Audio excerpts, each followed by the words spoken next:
It's a Wednesday morning in the break room. Rochester's Classic Rock 96.5 WCMF. How's it going, buddy? Pretty good, buddy. What's going on, female buddy? Doing good, buddy. 57 degrees right now. Going to get up into the low 80s. It will be cloudy today, although it doesn't look like there's going to be rain. Did you see rain? So they're saying no rain till like next Wednesday. I start to complain when there's no rain. Well, we need it. Yeah. Bad. Okay, you're doing old man stuff. I'm trying to do Blind Melon. We're not even starting on the right foot here. And I start to, you don't remember? No. No, it's all right. Just wanna say that song. No. We start off this morning with a battle that is raging right outside our doorsteps. We're losing. We lose every battle outside of our doorstep. Well, it's nature, man. Nature always wins in the end. Well, that's not necessarily true because you've defeated nature several times in your backyard. So we work down in High Falls.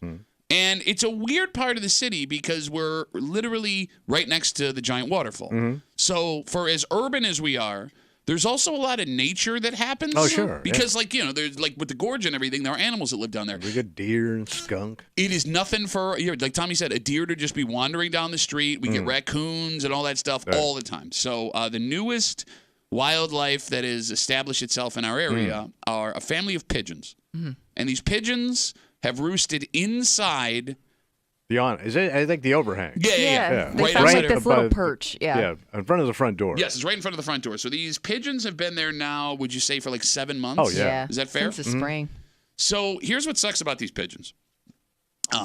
First of all, they crap all over the front step. They have splattered the entire front of the building. And it gets all over the handle, like the rail to the door. You just get crunch on it on the way out, if you're lucky. So on top of that, I get the privilege every morning of the early morning pigeons. So these things have been here for 7 months. I always forget they're there. And I will walk up to the door. Now, it's 3 o'clock in the morning. It's 3 o'clock in the morning, and I am down here by myself. I will use my key fob, boop, to get in the door. As soon as I open the door, when it clicks, the pigeons flip out. And I always forget, and it scares the crap out of me. It's the birds. Every single day. I will duck like there's a bomb going off, and I'll run inside the studio. Every day I feel like an idiot because I forget. All right, so it's become enough of a problem where we have decided as a company we're going to try and get rid of these pigeons. So to do so, what would you describe what was established, Tommy? It looked like little spiky plastic things on the ground that would have. I thought it was somebody dropped a box that had. It looked like shipping container stuff. Okay, so it's like a plastic strip. And it has like little pointy things coming out of it. Like 6-inch long metal spikes. Thin. Sometimes you'll see these at the top of buildings and stuff. Exactly. Yeah. Right. Yes. All right, so. But they're on the ground. Well, I don't think they put them on the ground initially. Right. It seems that someone from our company got up on a ladder and put these spiky strips there when the pigeons weren't there. So they attached it up there. Yeah, to keep the pigeons from going back to the nest. Yeah, you got it. And I walk in this morning, and every single one of the 4 spiky strips is on the ground, and we have been outsmarted by the pigeons. But that makes sense because I saw one flying in with a toolbox. Had a big DeWalt bag. They lasted work goggles. They lasted less than 24 hours. Yeah. The pigeons And they took it and threw it. Not even no issues at all. Nope. So now I all can either gone. step in pigeon crap or a spiky thing. Yes, exactly. Like we're all gonna get tetanus from stepping in the spiky thingy there. So we've been outsmarted by nature. We work in downtown Rochester, and somehow we were outsmarted by nature. But it happened to the city with the crows. Remember, they couldn't get rid of the crows. Yeah, they you're cut right. everything with the crows. I mean, Kind of moved them around. They spend millions of dollars every and year they trying to keep coming back. Yep, over and over and over again. And I there is nothing more infuriating, defeating, embarrassing than getting beat by nature. Yeah. Because it happens to all of us, right? Yeah. Right? Whether it's, fox, raccoon in your yard, mice problem, you got bugs. Rats. The money that you will spend, the headache that will ensue, and the frustration when it doesn't work, it makes you feel so stupid. And helpless. But these animals, they're dumb animals, right? But they're only good at one thing, but they're really good at it. What's that? Surviving. Yep. Like that's their whole job is to be skittish and figure it out. I mean, skittish is one thing. Like, I would think the pigeons, like, to your point, they just want to survive. Like, once they see something that's, like, concerning to them continuing like to breathe, like, they would just figure it out. Yeah, well, no, I'm going to go find somewhere else to be. These pigeons are like, F you. This is my house. Yep. Yeah. My house. They're the Ray Lewis of pigeons. It was funny because I saw it on the ground this morning and I was like, oh, where did that come from? And I look up and the pigeon's just looking down on me like, yeah, what? Sup, bitch? Still here. It is amazing. Like, everybody's had issues with birds if you live long enough. And my old man had a massive heart attack, and they told him he had to start walking. Okay. So at their condo in Florida, he had to start walking. And all of a sudden, this nest of birds started like right outside, kind of like here by their door. So when he went out to go for his walk, they would attack him. Like every time, they would literally touch his head. Like dive bomb. With their talons. Like they came down on his head. So he went and bought those old safari pith helmets. Like you were on like the French Foreign Legion or something. And he had to put on this pith helmet every day to leave the house because they would attack his hat. And he couldn't get rid of them for months. I find it funny that like the most old man thing you may have said is if you live long enough, eventually you'll have issues with birds. Yes, you will. No matter where you live, a bird's going to start screwing with you. And like I think what's most frustrating about this, again, we're talking about this family of pigeons. They started nesting right above our front door at our studio like 7 months ago, and they're crapping all over the place, and they're scaring the crap out of everyone when you go to walk into the door in the morning. So somebody had put up spiky strips to try and keep them from coming back yesterday. The pigeons, in less than 24 hours, managed to get the spiky strips off where they were on the ground, and the pigeons are now lauding over us, laughing in their pigeon laughter at the attempts we had to keep them away. If you live out in the country, how do I put this? Your options for removing things. Well, it gets a lot easier, bro. Okay. I think that's the hardest part about being in the city here is that there's not a lot we can do. No. Because, like, once you cross a certain line, now it becomes, like, an issue. Yeah, you can't sit out here with a rocking chair and a 12 gauge. Exactly. Well, I mean, you can. It's just the police are going to get called pretty quick, right? I mean, and there's other buildings around us, right? And I think the reason why the spike strips may have gone up is because the birds in just the middle of the day will just fly out of the nest and also scare the crap out of people. Because there's also somebody in the building who has been fighting for the pigeons. They're pro pigeon. They're on the pigeon side. So why? They have bonded with the pigeons, I guess? But they can go, listen, man, pigeon got all out there. All that's you. Sure, yeah. So you don't need to be in here. But they chose this spot. So she... Or he. Oh, look at you. Who could this person be? Well, you know it's a chick, man. It's always going to be a chick. Pro bird. Well, so the pigeon was raising a pigeon family. Like they had a family up there, right? So I don't know if she identified being a mother with the baby birds. All right. Being a baby, look at you trying to hold I like how mothers identify with bird bomb. Like you go home and spit worms into your kid's mouth in the morning. That's actually You're not the same people, man. I saw on TikTok that's how you're supposed to feed your kid. Oh, really? You just spit worms in their mouth? Well, not worms, but you. As a mother, I can understand what these pigeons are going through. It is so difficult getting them to be teenagers. How long do pigeons live? Too long. Can we Google how long pigeons live? I don't know, like they the seem average to be pretty bird. resilient. Yeah. Well, no, what's the lifespan of an average pigeon? Well, that's what I mean, because like maybe 5 years. If it's 5 years, I don't want 6 years. For 6 years. 6 years. 6 years in the wild. It says. We gotta do this for 6 years. Because I've already given up. They don't go anywhere. I quit. You beat the spiky strip system that I didn't even establish. You live here now. You can have my studio. He's gonna do the show. Tommy and the Pigeon. I mean, it doesn't really. I've never really. Other than the crap on the ground, I don't really care. So I started going the other way, where they're not. You really did? I don't want to. I got nice shoes on. I'm not going to walk through pigeon crap. He is such a bitch. He's been scared off by pigeons.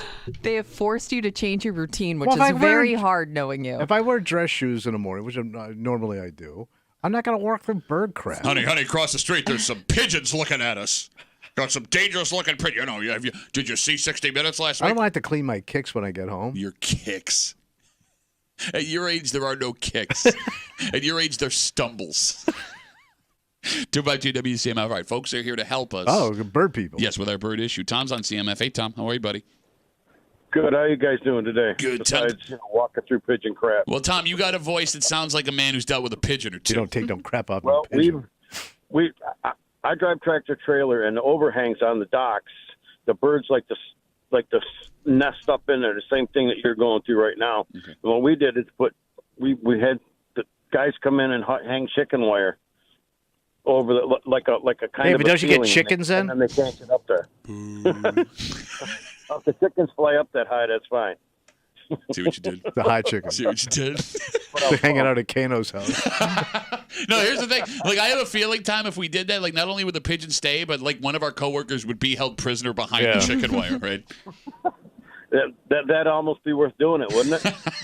Tom, thanks for the advice, buddy. I appreciate it. Like, it does get to a point, whether it's at your house, at your job, whatever it is, where the effort to get rid of them is not worth just dealing with them. Yeah. Because, like there I was... just want an exterminator to get rid of them. You can't kill a pigeon, can No. you? Well, but they can probably figure out ways to remove them, or They could probably put up stuff. yeah. No, okay. Well, we tried that. Didn't work.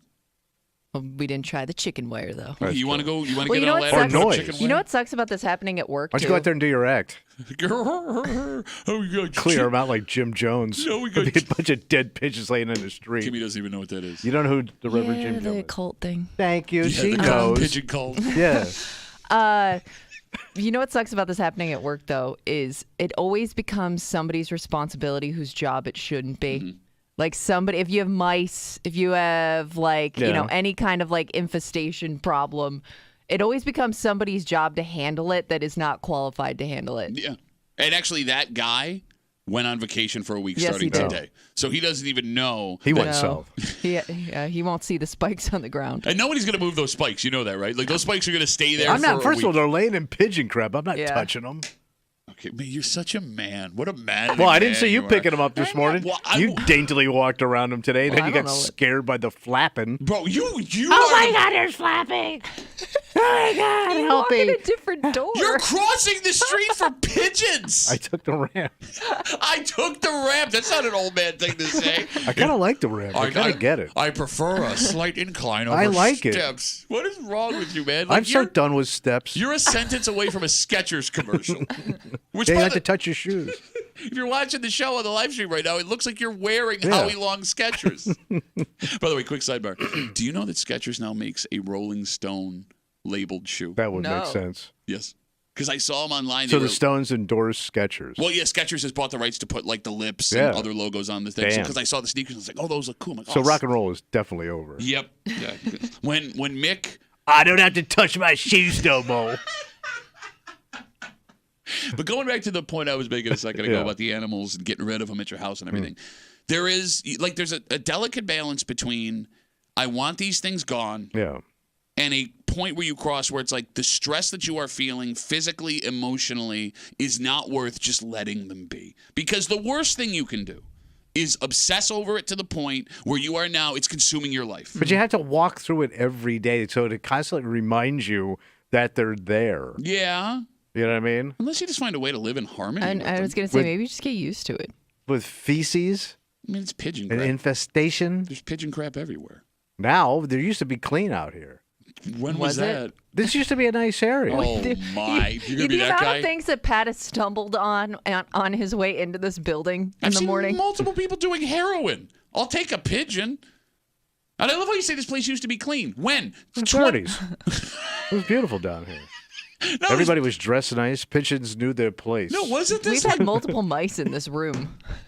The mice thing bothers me more than the pigeons. I don't see the mice that much, unless they're That scaling much. the walls around here. Bro, I watched you lift your dainty feet off Again, the I had my ground good shoes. I had my like good kicks. a bitch. Try not to scream when you saw I don't that like pigeon. mice. Like, the funniest thing, if you're watching live stream, I'm going to do an impression of Tommy when the mouse was rolling. Ready?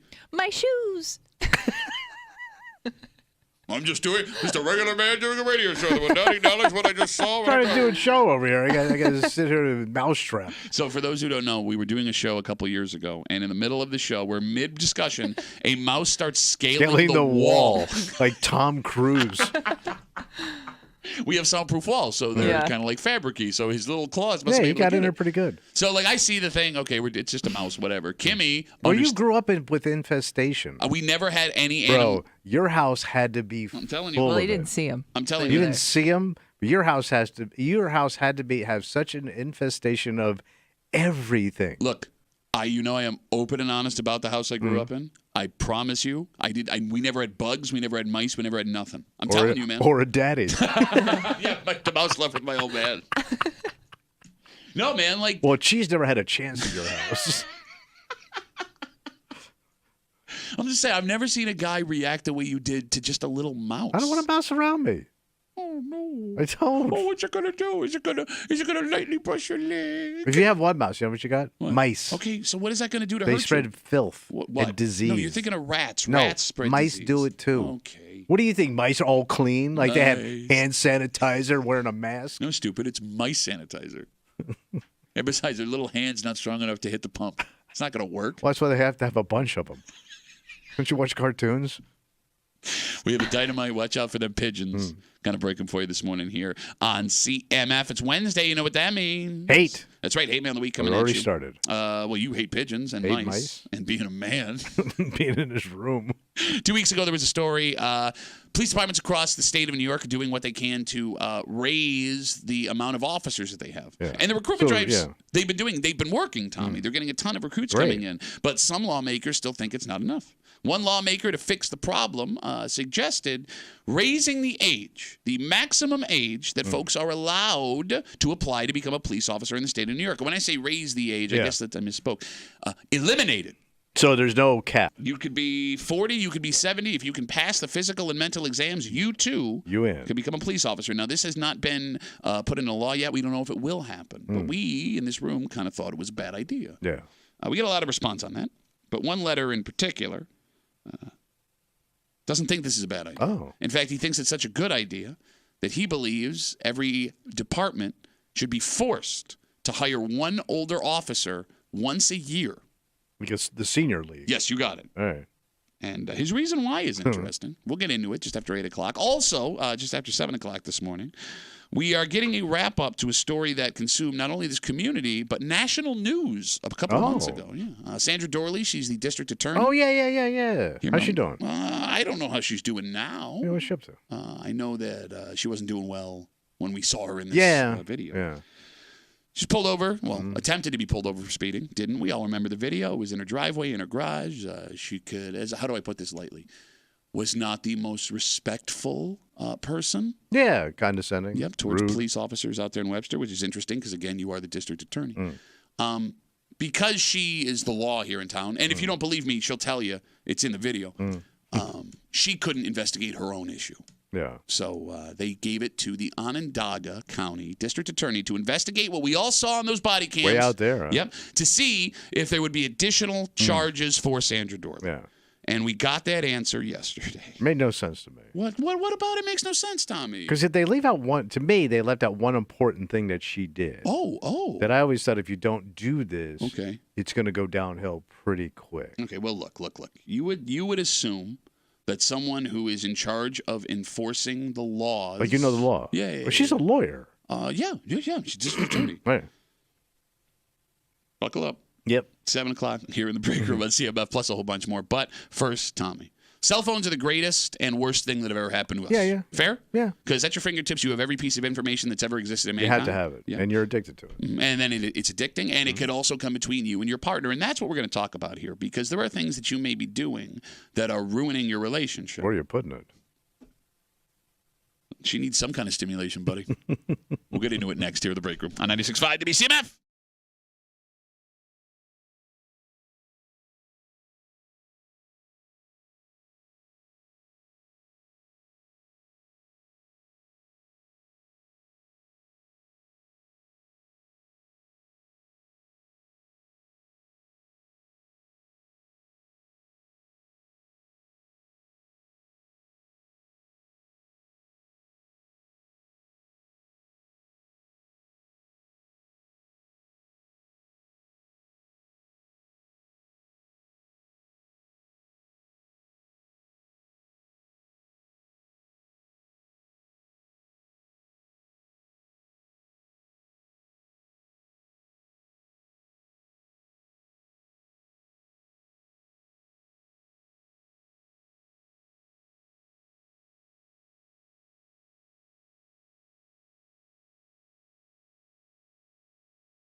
cell phone makes your life so much easier. Oh, yeah. It can also ruin your life. And what's strange about the cell phone, the smartphone specifically, even though it's been around now for almost 25 years, we still don't have rock-solid social rules about what is and isn't okay. That goes double in relationships. Oh. Because these things that could be destroying your relationship involving your phone are also things you can make an argument you shouldn't be upset about. Even though it's tearing the family apart. Well, see, I'm interested to see where you come down on All this. right. You're hanging out in the break room. Rochester's Classic Rock 96.5. WCMF, just after 6:45 this morning.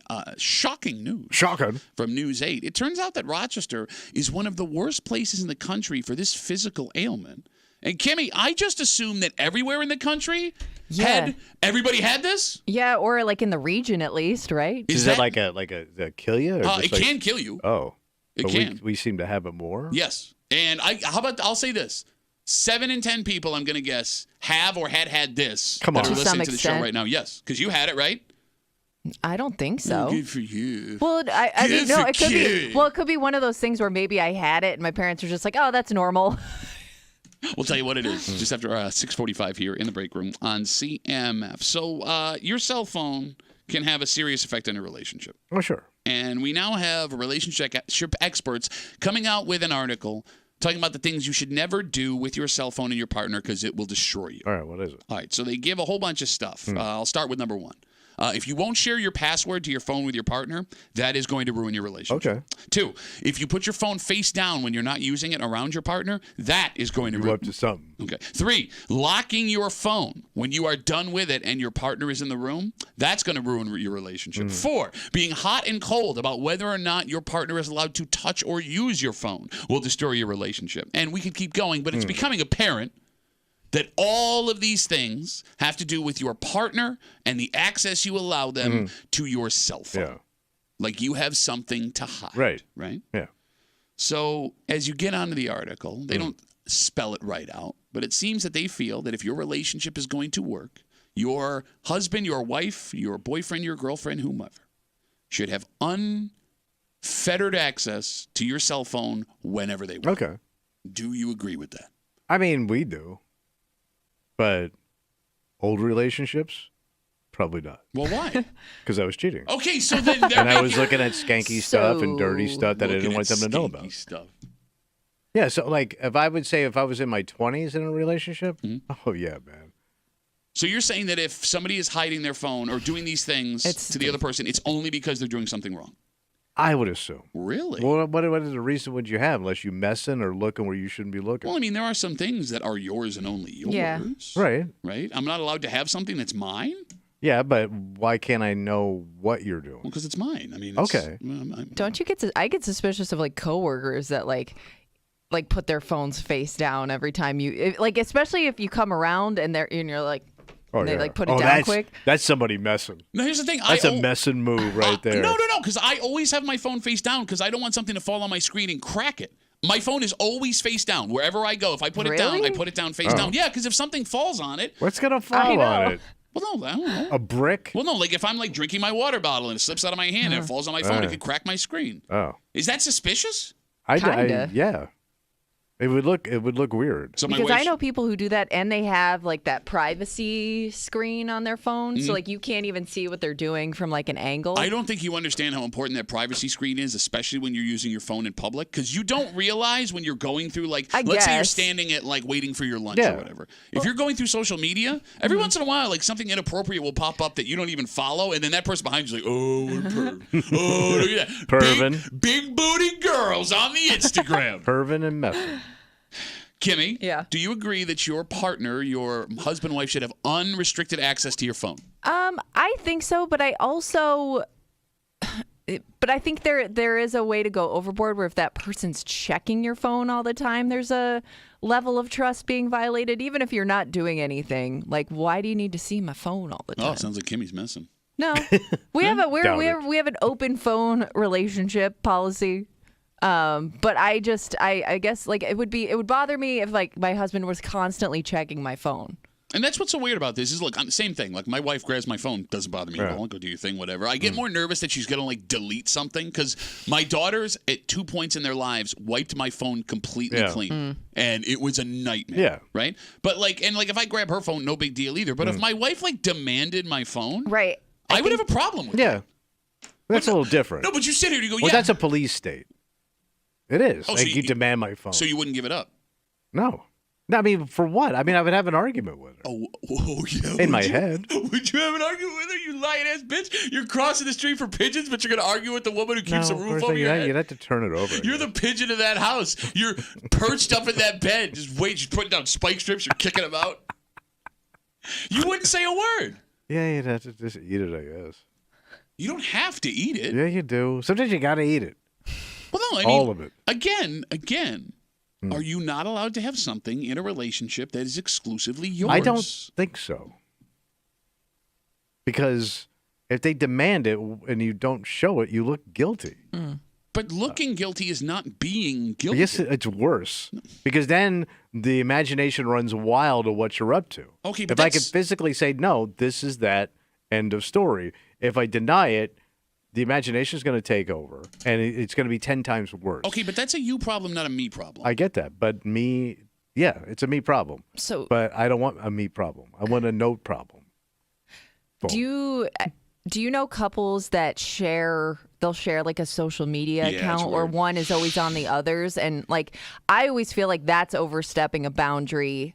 Even though they're open with each other about it, I'm like, you should be able to have your own private thing without your significant other being involved. When I see the couple's social media page, the Instagram or the Facebook or whatever, I assume one of them have already cheated online. And that's the assumption, though, Yeah. right? Like somebody did something wrong for you to have this. All right, well, I take that back. If it's an older couple, I assume he doesn't know how to use Facebook, Okay. and That's she's my like brother. the pilot. Fair. Yeah, but if they're like in their 30s and 40s, Yeah. I'm assuming that one of them already did something inappropriate online, and that's why they're doing this thing. Okay. And it's not a good look. Yeah, right? it's not. It always has bothered me because, to your point, you should absolutely be comfortable enough where like you're not worried about that person's social media. And it's funny you say that. I want to believe that too. 252-WCMF, 252-9263. Again, we're talking about this article, phone habits that will ruin your marriage, not sharing passwords, putting the phone face down when you're not using it, locking the phone when you're done so your partner can't get in, being hot and cold about whether they can touch your phone. Essentially, if you are not completely open about what is happening on your cell phone, they're going to be upset and worried you're cheating. And Kimmy, you say, I want to believe you should be able to have your private social media stuff. But then again, we sit here smugly like, yes, maybe we're being naive. Well, like I said, I wouldn't mind if my significant other, like, they're open to check it, but I don't know why we have to share it. You know what I mean? Like, why do we have to run this together? They do say running a business with a romantic partner is very hard. It's impossible. And I think that counts with a Facebook page, too. Because I have a couple of people I know that do this. Yeah. And I will never interact with you on social media because I don't know who I'm talking to. I don't know who I'm getting. Yeah. Yeah. You know what I'm saying? Yeah. Like most of the pictures that get put up are from the female part of the relationship. It's usually like if they have kids, it's usually mostly like their kids or pets or something. Yeah. I don't know, man. Like, I'll say this. You've been in relationships with women that weren't very secure. Yeah. Granted, you were cheating on them. But they didn't know that till the end. There are very few things as exhausting as having to constantly reassure a woman that you are not stepping out. Because it's never ending. Yeah. It's like shoveling water, man. It's just not going to work. Yeah. So, like, when I see this and, like, you're not sharing your password and your phone's face down and you're locking the screen and da-da-da-da-da-da-da-da. Like, if I was doing that and I'm with a woman who's saying that, that might be a deal breaker for me. Because if we're going down this road. Oh, starting out? Yeah. Oh, yeah. I can't. I can't do it. I can't constantly tell you I'm not doing anything wrong. And even if I'm not doing anything wrong, like my wife and I have completely different senses of humor, what we would find funny what I'm looking at. Sure, yeah. And I sometimes will make the mistake of showing my wife something, and she'll go, "That's terrible." As a mother, why would I want to look at that? Do you know there are struggling pigeons downtown right now, and you find that funny? An overweight boy got hit with a paintball, and you think that is funny? That poor child. But you're lucky. You got your earbuds. What do you call those things? Yeah, my hearing aids. Yes. So I can listen on my phone through my hearing aids, and you don't even know I'm listening. Exactly. Yeah. Whereas, like, we've all accidentally had like those moments where you're like looking at Instagram and all of a sudden the sound starts. Yeah, right? yeah. Where like same thing. I'll be looking at something that's hilarious, and my wife will be like, "What are you doing?" And like the sound will come on, and then my wife has to come look at it, and she thinks I'm a complete moron. It's not funny.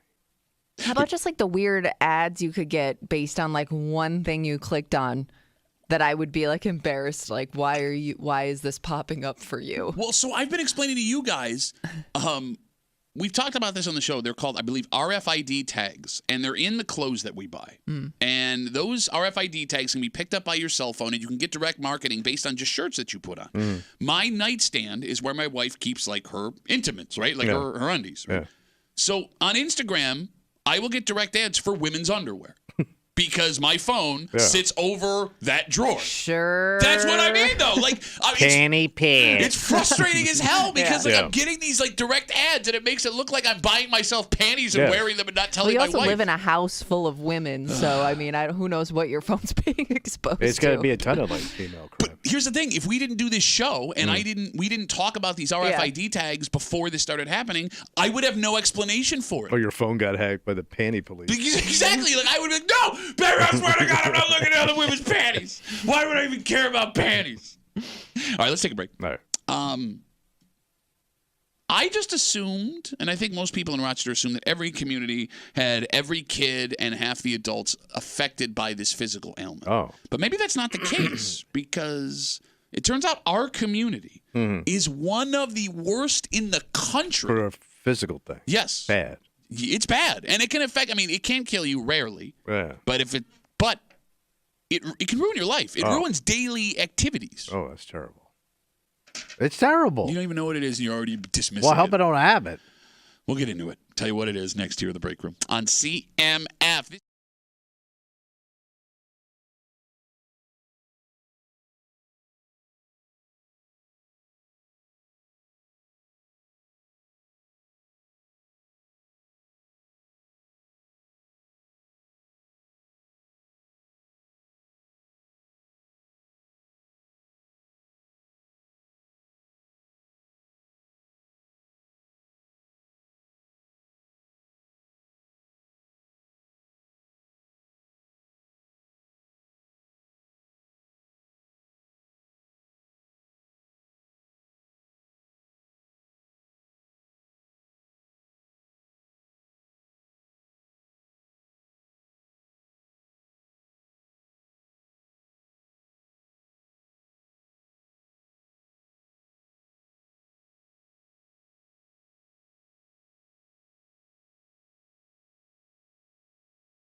who'd have thought that our area would be one of the worst in the country for this physical illness? This sounds horrible. It's not good. If you live with it, it sucks. But now that we have the information, it kind of starts to make sense. Yeah, but can I fix it? You can grow out of it sometimes. Grow out of it? Yeah. I've been growing out of crap. Including those pants. He got those when he was in 7th grade. That's when I made shorts. Yeah, quality big fabric. fan of short 7th graders, are you? Look, it seems like almost everyone born here has this or did have this at some point. Right. And maybe it's living here that's doing it to us. You're hanging out in the break room, Rochester's Classic Rock 96.5, WCMF, just after 7 o'clock. You know what's great about America, Tommy? Everything, pet. We're a country of laws. Yeah, number one, baby. And no matter who you are, what you do, the connections you have, the money you have, the job that you have, if you do something wrong, you will pay the price. You're not above the law. Exactly. And you will be put in front of a jury of your peers to decide if you did something that requires punishment. Good. And I mean, look, you would think someone like the district attorney or another district attorney that was investigating that district attorney would know that. Yeah. But maybe not. Okay. Because after that incident that DA Sandra Dorley had a couple months ago, and we'll recap it for the 2 people that have been living under a rock the whole time, it turned. We got an answer yesterday. Okay. If she will be facing additional charges. Just after 7 o'clock here in the break room on CMF. Tommy? Yeah. Did you know What? Rochester is the 2nd worst place in America Wait, number 2? to live with asthma? Oh. Right? Yeah, and it's funny because I know so many people with asthma. Everybody in Rochester has asthma. Everybody. Story on News 8 last night said they factored in 3 things when they were doing this study. And it wasn't News 8 that did the study. It was doctors, obviously. So the 3 factors were the prevalence of asthma, how many people have it, ER visits caused by asthma, and deaths caused by asthma. Okay. And the reason we are so high is, like you said, it's the prevalence. We have an enormous amount of people in the greater Rochester area that have asthma. Do they know how you get asthma? Yeah, you get bit by the asthma sparrow. Is that what it is? Yeah, it's really bad. Let's just get rid of those damn You got things. to put those spikes up, keep them away. I mean, there's probably, I don't know. I don't know if it's genetic. I don't know how I mean, that do you works. get it can you catch it like through the air? Oh, you got a bad case of. Because it's a lung disease, right? Yeah, I mean, I don't even know. Because you have those puffers. Is it an inhaler? Yeah. I don't, And is it a people disease? can Is it like a grow condition? out of it too, or Yeah. get it later in life. So my brother had it as a kid. And actually, he had it into his 30s. So he had an inhaler into his 30s? Yeah, and then I had a niece that had it. So and there's then- a lot of different factors. It could be allergies, infections, family history, weight can affect that. Allergies, obviously. All right. So, like, I had it as a kid. I grew out of it. My oldest daughter, my 14-year-old, has it. And, like, when I played sports as a kid, it felt like everyone had an inhaler on the sidelines all the way up through high school. And now, like, my daughter with hockey, she's been on teams in the past where kids had to write their names on the inhalers that they brought to the bench because the coach literally had 7 inhalers in his pocket during the game. All right. So, did you have an asthma as a kid? I didn't, but that was when I remember That's a like chest noticing disease. it for the first time was playing sports as a kid. And you'd see every now and then, like, a kid would have to take a break to go get their inhaler. But I'm like, faker. Everybody didn't thought those wanna kids were run. faking. Wait, what? Everybody thought those kids were faking it, man. Well, they always had to go do it at the most convenient time. Yeah, because that's when your asthma Just flares saying. up. No, that's true. If I'm in the middle of running, yeah, my asthma's gonna flare. So I any hate people. exertion causes it, right? Yeah, like when my daughter, she doesn't have it bad, thank God, right? But like she has like good times and bad times where there are games where it doesn't bother her at all, Yeah. and then there are games where like after the second shift, she's like, Yeah. So I knew like my brother couldn't be around like cigarette smoke. okay, That bothered him really bad. And my father was a chain smoker and did not stop. You Why grew are you out of it, laughing? kid. Well, I do wonder if maybe there were more kids that had it back in the day because of all the places you could smoke inside. Secondhand smoke had Yeah. to cause some of it. It's a great question. Plus, you have factory pollution. Yeah. Yeah, but I mean, here's the thing. But- Here's the thing.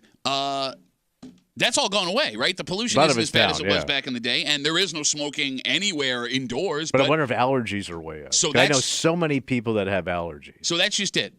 In the article last night as to why we have so much asthma, they say the most common form of asthma is triggered by seasonal allergies, and they are brutal here. Yeah. They are brutal here. So that might be it. But there's also exercise-induced asthma, which seems to be really common here, too. Just from working out? Well, yeah, like we talked about with the tackle boxes full of inhalers that coaches would have to carry. But I would just figure you're working out and you're breathing in all the pollen. The pollen it's like working. screwing you up even worse. Yeah, no, I hear that the pollen gets really bad inside ice rinks. No, but you bring it in with you. Yeah, I hear you. Like you have to decontaminate the pollen in the. Are you an idiot? You don't think there's pollen if there's pollen outside, it's coming in. Bro. How do you the door opens, pollen walks in with you? There's like 16 doors to get into an ice rink. Yeah, and all 16 doors have pollen coming in. Okay. 252 WCMF, 252-9263. Again, we find out yesterday, story on News 8, that Rochester, New York is the second worst place in America to live with asthma. And the reason we are so high on this list is the prevalence. We have a ton of people that have asthma. And here's the thing. It's actually way more serious than folks who don't have asthma understand. Like what? 10 people die every day from asthma. And I know that like worldwide? No, nationally. And I know that doesn't sound like a lot, but it's asthma. Yeah. I mean, you never think of anyone dying of an asthma attack. No, but I'm wondering if you have asthma and you got like other conditions that compound the situation. Right. Like you have a weak heart, you have a heart condition on top of the asthma. Sure. You croak. Well, the like good you news- just die from straight up asthma. I don't know. I just gave you the no. What do you want? Because I say you fat. Because they did say fat people have asthma. No, they said didn't weight say could fat be a people have factor. asthma. Well, let's say you chubbing. What do you hear? And you got the pollen going, and you just came from Abbott's because you're eating outside, you're eating too fast, and all of a sudden that asthma kicks in, same time your chub kicks See, you're in. doing what Kimmy was doing as You a have kid. a heart attack. Shut up. No, that's you. That's not dying from an asthma attack. That's dying from a heart my attack. asthma is causing this through the ice cream I ate. What are you talking about? I hit my cholesterol. Will you please talk, Kimmy? I do wonder after seeing this though, like why we're the only upstate city that Yeah. has this issue. Yeah. Because like I understand having these issues, especially in like more like polluted cities or cities with just a lot of people in general. But it's weird that we're the only city upstate that popped up on that list. Like why us? Why not Syracuse? Why not Buffalo? Actually, you know what? I don't want to know why you're laughing. No, there's one other thing we're not factoring in. What? And you're going to disagree with me. What's that? This town is known for its nose. There is a Rochester nose. This is a big nose town. There's a lot of big schnozolas in this town. Man, the way you describe people from Rochester, because you've also said everybody nose. walks pigeon-toed. Yeah, between the pigeon-toed walking Okay. and the big schnoz breathing. All right. I think Big maybe schnoz breathing. I'm thinking we sucking in way more pollen than like other areas that don't have the big schnoz. If anybody Look at the noses. from out of town is going to talk about schnozzes, Walk around this building. bro, By the way, you got to walk around the schnoz. your nose is so big. How big is it? It is a $600,000 mortgage on it. That's Yeah. how big that nose is right now. I got the Italian blower. No, but I'm saying, how are you going to sit here and be like, the noses in this town? Maybe you brought them with them. Maybe everyone had cute, dainty noses. Until Look you showed around. up. Look around, bro. I don't think a They bigger. do not list large nose as a factor for It why could be you one may of those have sneaky asthma. things they don't do in these reports. Bro, I don't think a big nose makes you breathe deeper or Sure harder. it does. Bigger nose, more air going in. What are you talking about? You also say everyone on the west side's a mouth breather. What does that have to do with Oh, your yeah, nose? between the big mouth and the big nose, y'all don't shut up. Kimmy, Yeah. again, with Rochester being the second word. Y'all don't shut up. What does that even mean? You talk, breathe it in, right in your mouth. Being an adult with Yeah. asthma has to suck. Oh, yeah. Because you expect to see kids with inhalers. Right. You don't see a lot of adults with inhalers. No. So does that mean most people grow out of it? Or are there grown-ass people that are embarrassed to have to pull their inhaler out around other adults? Or maybe it's not as serious as it was. Maybe you've learned what to avoid. I don't know. But I mean, there would Yeah. still be times where it could be triggered without you expecting it. Yeah. You know what? I'm going to guess. I'm going to guess that people may be embarrassed as adults to have their inhaler on them at all times. Because I would think a kid would be because you get picked on. Or an adult, like, it's just the way Well, it but is. as a kid, like I guess you're just told to use it when you need. Like it's maybe something you don't think about, especially if there are other kids with the same problem. and everybody had them. Yeah. Yeah, I mean, if I walked in there and I had an inhaler and I broke it out, Sure. you would make fun Well, of I me. had We're- asthma. I wouldn't say a No, word. you know. I wouldn't, and my daughter had asthma. Oh, yeah, you would be. Has cool asthma. with Why it. would I? Yes, I would. But here's the I thing. had it's a bright one, too. If I walked And it's in here, bedazzled. if I walked, And it says Tommy on the side of it. oh, you And got y'all be cool with that. I would be cool with that, not the bedazzled one. But if I walked in here with, I love how you're trying to spin it because you knew where I was going. Oh wait, did you learn how to take an inhaler from your mom? What is happening? Well, yeah, your mother would teach you how to use it on a You're inhaler. not supposed to deep throat the inhaler. So my mother taught me how to knob my inhaler. Yes, Okay. well, you were doing the impression. No, I love how you spun You it. inserted my mother in it. Well, you're doing You put the inhaler in the wrong way. It's touching the back of your throat. Look, you spun this because you knew I was going to ask you if I brought an inhaler in here and used it, would you make fun of me? Of course I would. Why? It's a We legitimate. make fun of everything we do. It's a legitimate medical condition. It is. I made fun of your heart thing. Yeah, that your also heart makes you a button. monster. I made fun of your hernia. You came and told me one day you came down with a case of doom. I made fun of you. No, every time I see you, I come down with a case of doom. I made fun of Kimmy's shingles. I can't wait, man. I can't wait. No, the universe has been saving it up for something big Oh, for you, Tommy, buddy. you're gonna get so it, you're Tommy gonna get boy. it so good, Ooh, man. God's gonna get you for that one, Tommy. Like here's what I'm gonna need. Here's What are like you I gonna can't wait. Attacked by the pigeons on his way out. Kimmy, he's gonna be on his deathbed one Yes, day. karma. I start walking around pigeon-toed. I need bigger karma. Tommy's gonna be on his deathbed one day, and I mean, look at him. Well, it's called a deathbed. We're not that far off, and you know, I've known you for a long time. Your wife and I. Your wife knows the relationship that we have. Yeah. So I'm gonna go to the hospital, and I'm gonna say, listen, talk to your wife. I go, can I just have 5 minutes alone with Tommy? Oh, yeah. That'd be okay. Parting wishes. Yes, if you wouldn't mind. And I'm gonna walk in and close that door. Pat. And I am going to laugh in your face for 5 straight minutes while you're in that hospital bed. Pat. Yeah. Can you send your mom back in? I need my inhaler. And then I'm going to take that pillow. I'm going to finish you off. Let's take a break. So here's the thing. If I smothered you with a pillow like I am in my fantasy here as you're on your deathbed, I would go to jail for that. Yeah. Oh, I would. It's murder. I would at minimum face charges, and then I would be put in front of a jury of my peers or a judge, and they would make the decision whether or not I was guilty. Because that's how the legal system in this country works. Yeah. You know who knows that? That would be the district attorney here in Monroe County. Well, she's top lawman. She is the law. She's the lawman. She'll tell you herself. Yeah. We have the audio. Oh, okay. Yeah. Sandra Dorley made national headlines a couple months ago, and we all know why. If you forget, we got audio. We'll play again real quick just to recap the story. And we have been waiting since the moment that body cam video was made public to see if she was going to face additional charges for the incident that happened in her garage in Webster. And it sure seems, Tommy, I'm not a lawyer. You're not a lawyer. No. Kimmy, she's going to law school to get the hell out of this place. It seems that there were other things that maybe had to be addressed by the law. Okay. Turns out, maybe not. Oh. And we will get into this story next here in the break room on 96.5 WCMF.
We live in a country of laws, Tommy. That's right, buddy. No matter who you are, no matter what you do, if you break those laws, you will be held accountable. Yes. And no amount of wealth, position of power, connections you have can stop you from being held up for the allegations that you are facing. Right? Yeah. Right? That's what I say. The Monroe County District Attorney made the news for the worst way possible a few months back. And when that happened, we were ensured that this woman would be held accountable for what we all saw happen on that video. Yeah. And now that we know what will happen, as a community, we can decide if we think justice has been served. Okay. You're hanging out in the break room, Rochester's Classic Rock 96.5. WCMF, we're going to jump right into it. It was a few months ago that Monroe County District Attorney Sandra Dorley was caught on police body cam in her garage after a traffic violation. And I know we all remember the story, but a quick refresher just for the sake of the conversation. All right. Police say she was speeding in Webster, and they attempted to pull her over. Lights and sirens, everything. She did not pull over. Yeah. Instead, calling the chief of police in Webster, telling him she was the one driving the car and instructing the chief to tell the officers behind her that she is going home and she will talk to them when she gets there. I didn't know that was an option. Well, turns out it is. When I get home, I'll talk to you. Yeah, no, all you have to do if you get pulled over is pull up the number of the chief of police of whatever town you're in. Go, hey, listen, Chiefy, listen. Yeah, who is it? It's DA, baby. Yeah? What's going on? I'm not pulling over. I'm going to use my Easy Pass here. Just get me in my driveway. Okay, so she's going to talk to him in the driveway. Right. And oh boy, did she talk to him. Oh, yeah. Body camera footage showed the DA getting very upset with the police officers that were just trying to do their jobs. And it was bad, Tommy. Yes. Here's just some of what we saw. Sorry, I'm the DA. I was going 55 coming home from work. 55 and a 35. I don't really care. Okay. So you can call Dennis. Can you please come over here? This is on a traffic stop, ma'am. Yes, it is. You can call Dennis Kohlmeyer right now. Okay. I'm telling you why I stopped you. You didn't stop at all. Did you not hear my lights or sirens or anything? No, I didn't actually. I was on the phone. Okay. Well, you're not supposed to be on the phone while you're driving either. Yes, I am with the hands-free. Absolutely. Okay.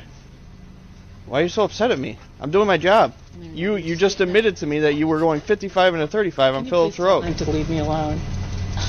It's Officer Christopher. Can you stay over here, ma'am? This is a traffic.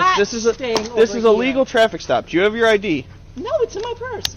Here. You have your purse right there. No, this is my lunch. Would you talk to Dennis? She's on the phone with the chief of police while this is happening. And that goes on and on and on, and we all remember it. So let's keep in mind, Tommy. Yeah. She initially tried to spin this in her favor before the body cam footage came out. She put out a statement before the body cam footage was released saying this was no big deal and that no one, not even she, was above the law. And we're going to come back to that statement in a little while. We then saw the footage, and it sure felt like she was above the law. Looks bad. Okay. That story made national news. She put out a recorded apology that ran on Good Morning America a couple of days later. This was just a piece of that apology. Here's what I'm doing to hold myself accountable. First, I already pled guilty to the speeding ticket, and I will willingly pay the fine. Next, I'm referring the entire matter to a district attorney from another county for review and will fully cooperate with that investigation. So let's stop there. Okay. She was so regretful for what she did that, the tone much different in that statement than the initial one, right? That she was going to refer this to another district attorney in another county. And I want you to keep in mind before we get to that story. The Webster Police Department put out that body cam footage voluntarily. They did everything by the book. Yeah.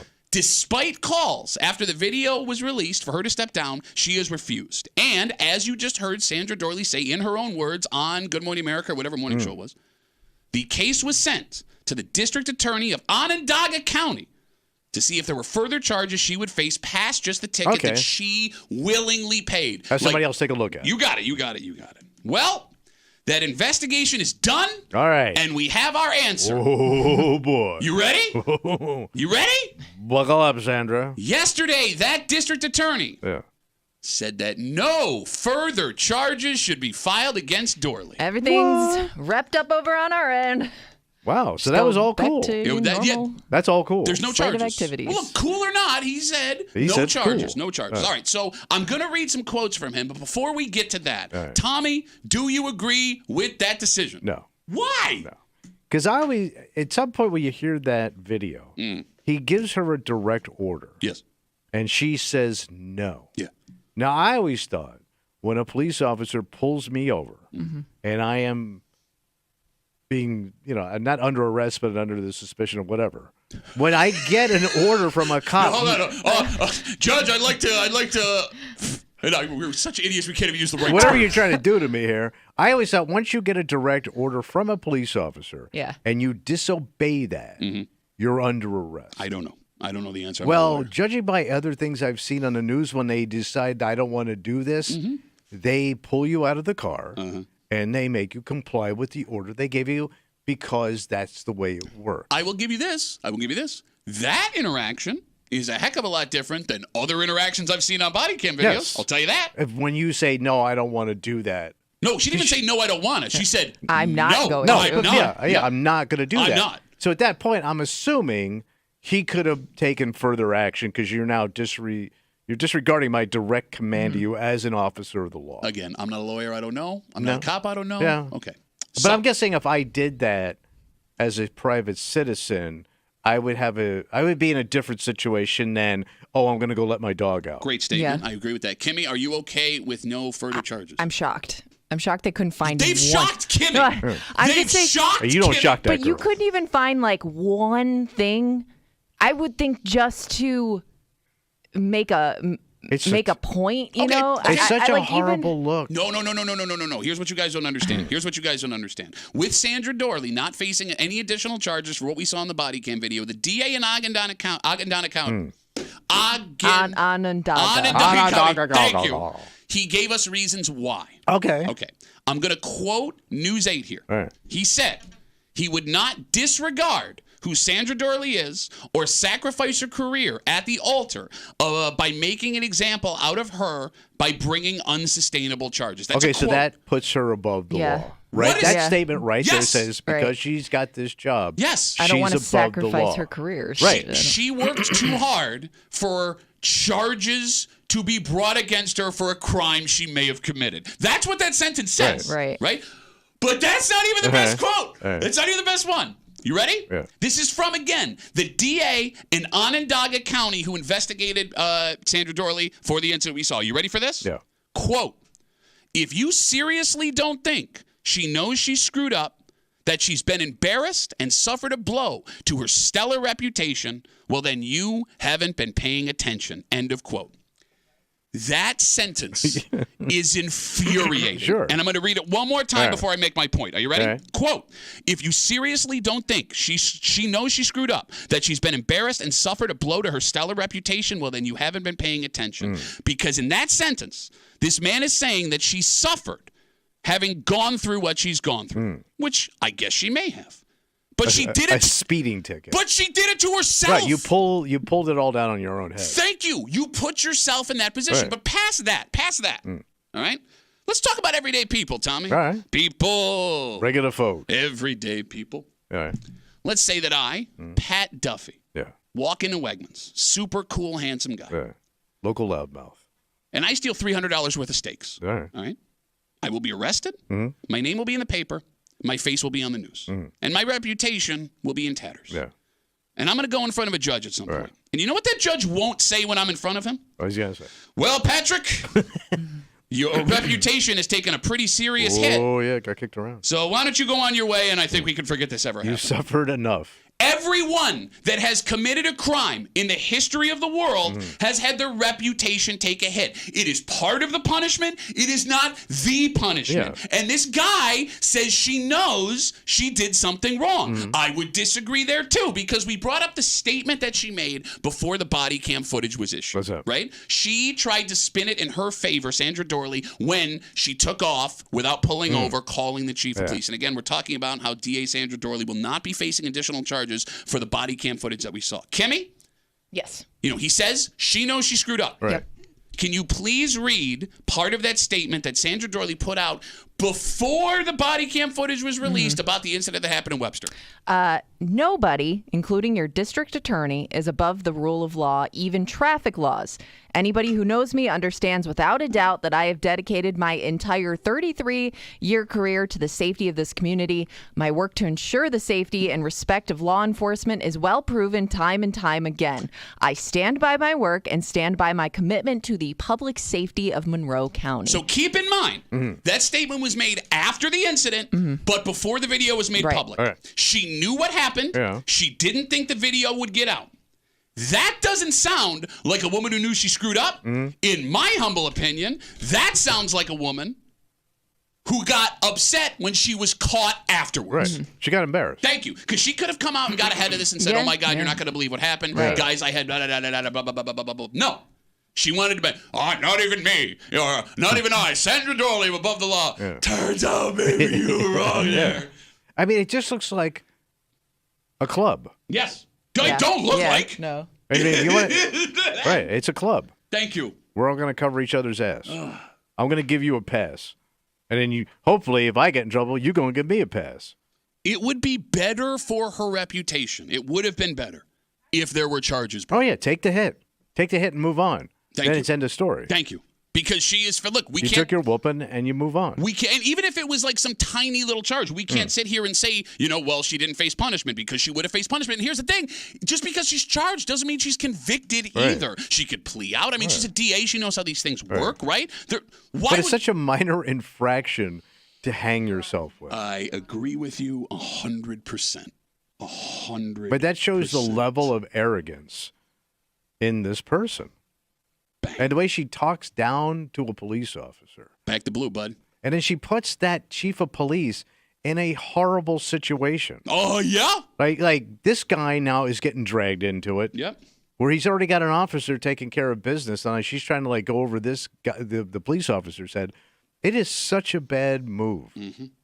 No charges, though. Yeah. No charges. Nothing to see here, folks. Back the blue. Well, you can back the blue, or then in your garage, you can back away from the Yeah. blue with Well, I your gotta lunch let in my your dog hand. out. Yeah, well, no, I'm letting my dog out. She did. She literally let her dog out. The dog's now running around the garage. I'm letting my dog out. Even the dog was more respectful to that officer.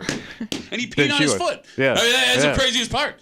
252 WCMF. We got Facebook messages coming in. We got folks waiting on hold. Let's talk to Rick again. Sandra Dorley, the DA, will not face any additional charges for the body cam footage that we all saw after the traffic stop in Webster that ended up in her driveway. Rick, you're on CMF, buddy. What's going on? Yeah, good morning. You guys do a great job. Listen, the statement that Kimmy read before the body cam got released, she disrespected the law right then and there. What do you mean?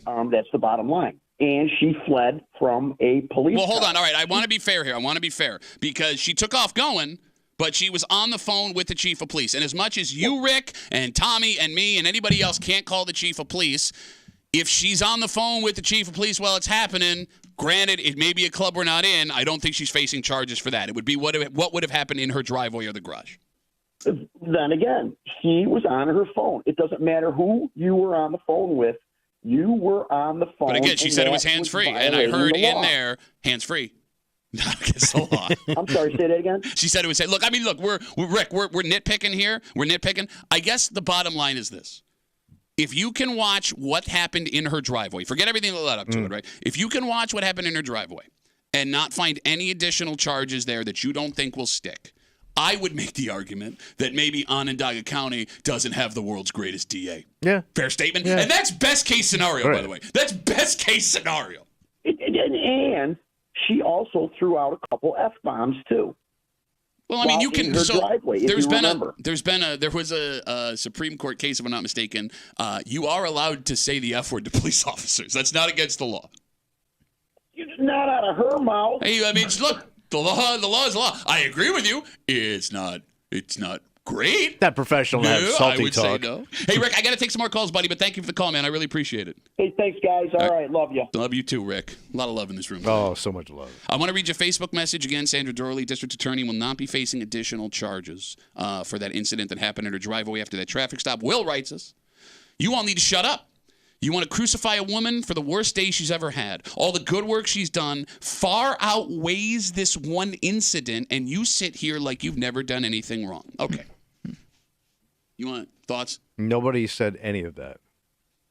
The fact that just based on how she treated that officer, that he was beneath her as an officer of the law, the one with the gun, just tells me the arrogance of this woman. Take the gun out of it. Well, don't you think there are a lot of people, though, when they get pulled over, it's like not a great day for them, probably? Yeah, I get it. So. Yeah.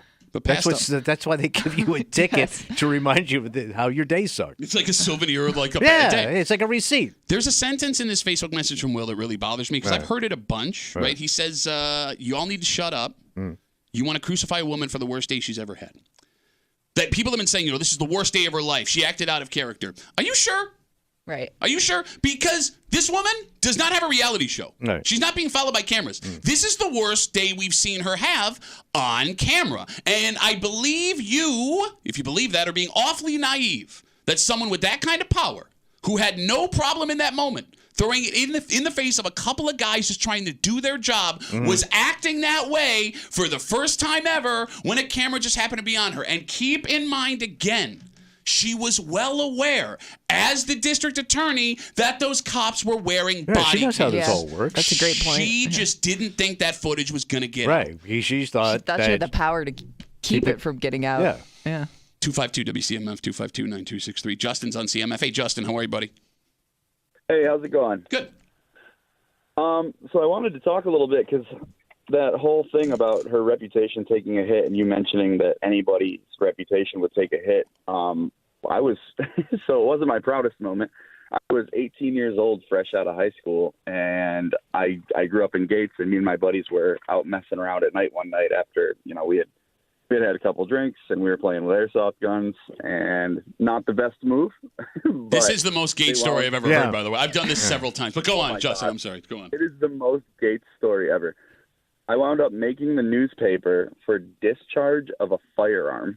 I had teachers reach out to me that were like, dude, what are you what happened? What are you doing? And so my reputation, I almost lost my job, everything like that, and it was for a town code violation. They put it in the paper as discharge of a firearm. All right, so you didn't face any punishment then, because according to the DA, when your reputation takes a hit, you don't have to face any further punishment? Yeah, I guess not. That's not what I got, though. Oh, okay. Well, no, that's weird because, I don't know, I heard the DA in Onondaga County talking about the DA here in Monroe County saying, like, when your reputation takes a hit, that it's just the end of it. It's done. You're good. It's all set. Yeah, it's punishment enough, you know? Mm-hmm. Turns out if you do something bad, the community looking at you like a pile of, isn't enough to, that's punishment. All right. Well, Justin, a fellow Gatesian who was just doing what Gates people do, getting drunk and shooting airsoft guns. Justin, thank you for the call. I really appreciate it. The ass kicker of this whole thing. What's that? The ass kicker. Again, Sandra Dorley, DA, will not be facing charges, according to an investigation done by the DA in Onondaga County. There's a lot of talk, Tommy, recently, in this community especially, about crime and punishment. All right. How the punishment that everyday people are being handed are not fitting the crimes that they are committing. All right. We've seen it in the news every day. In fact, I hear those exact statements about crime and punishment and how people are not being punished enough for what they're doing coming from the people who are still supporting Sandra Dorley. Not a single person who is okay with what happened in this situation with Sandra Dorley can ever again say a single word. And they won't. About someone having to face more punishment than what they were arrested for. I think everyone would be cool with that. Look, after what we saw with this woman on video, to not bring charges against her is ridiculous. And it's such a bad look. Yeah. It's such a bad look. And you would think anybody dealing with a similar situation after this, good luck prosecuting that person because they're going to point to this and be like, hey, remember that over there? Kimmy, forget similar situation because there's going to be a point over the next year, 2, 3 years, right? Because, again, talking about this whole judges are being handcuffed and sentences being handed down and, the sheriff's department and police departments and the DA are saying, we need to have the ability to lock these people up or punish them further. If that comes out of the DA's mouth at any point over the next 3 years, that's laughable. But she's going to do it. How? She will. Read the room. Watch her do it. She will do it. Yeah, I think you're right. And she's not going to care. No. Because it's over. It's done. No, well, it's not actually. First of all, there is a separate panel that is also investigating this. Who knows what that comes from? But what's the only good thing about elected offices, because the DA is an elected office, is that it's never really done. So when is she up? She's got a while? I believe it's a year or two. Yeah. Right? I go off on this soapbox rant. I can't even tell you when she's up Yeah, for election. all right. And here's the thing. All right, so she is up for election. She will be up for re-election. She ran unopposed on the last one. And you know us. We are not here to tell you how to vote, right? I'm not going to criticize you for whatever you're going to think. But if you are someone who is bothered by what happened here, you have the ability to voice your opinion if you live in Monroe County. Yeah, you do. That's the one good thing about this, right? Yeah. If you look at this and you think it's no big deal, well, then you can continue to vote for Sandra Dorley. If you look at this and you find it is a problem, well, then you have an option. Okay. That's the one good thing here. Yeah, it is. It's America, buddy. We can vote him out of office. I thought it was America. I thought it was America. All right, let's do a hard turn left. Because we go from someone that people seem to be upset with another person who did something unbelievably amazing yesterday. Oh, amazing. And I think you can make the argument that this man has been so generous throughout his life here. Oh, yeah. That every single person who lives in the greater Rochester area has benefited from what he has done. Find me one person that has not benefited from the money. Got a little touch. It has to be. Or a program or something, yeah. We'll tell you how much money Tom Golisano donated to One Chunk yesterday. But that's not even the craziest part, Tommy. Really? We have how much he's donated in total. Yeah. Like the sum. All of it. The big granddaddy total. Big old granddaddy of them all. Wow. And we'll get into it next here in the break room on CMF.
Do all the good you can, Tommy. That's the point. I know it's a motto you live by. Oh, yeah.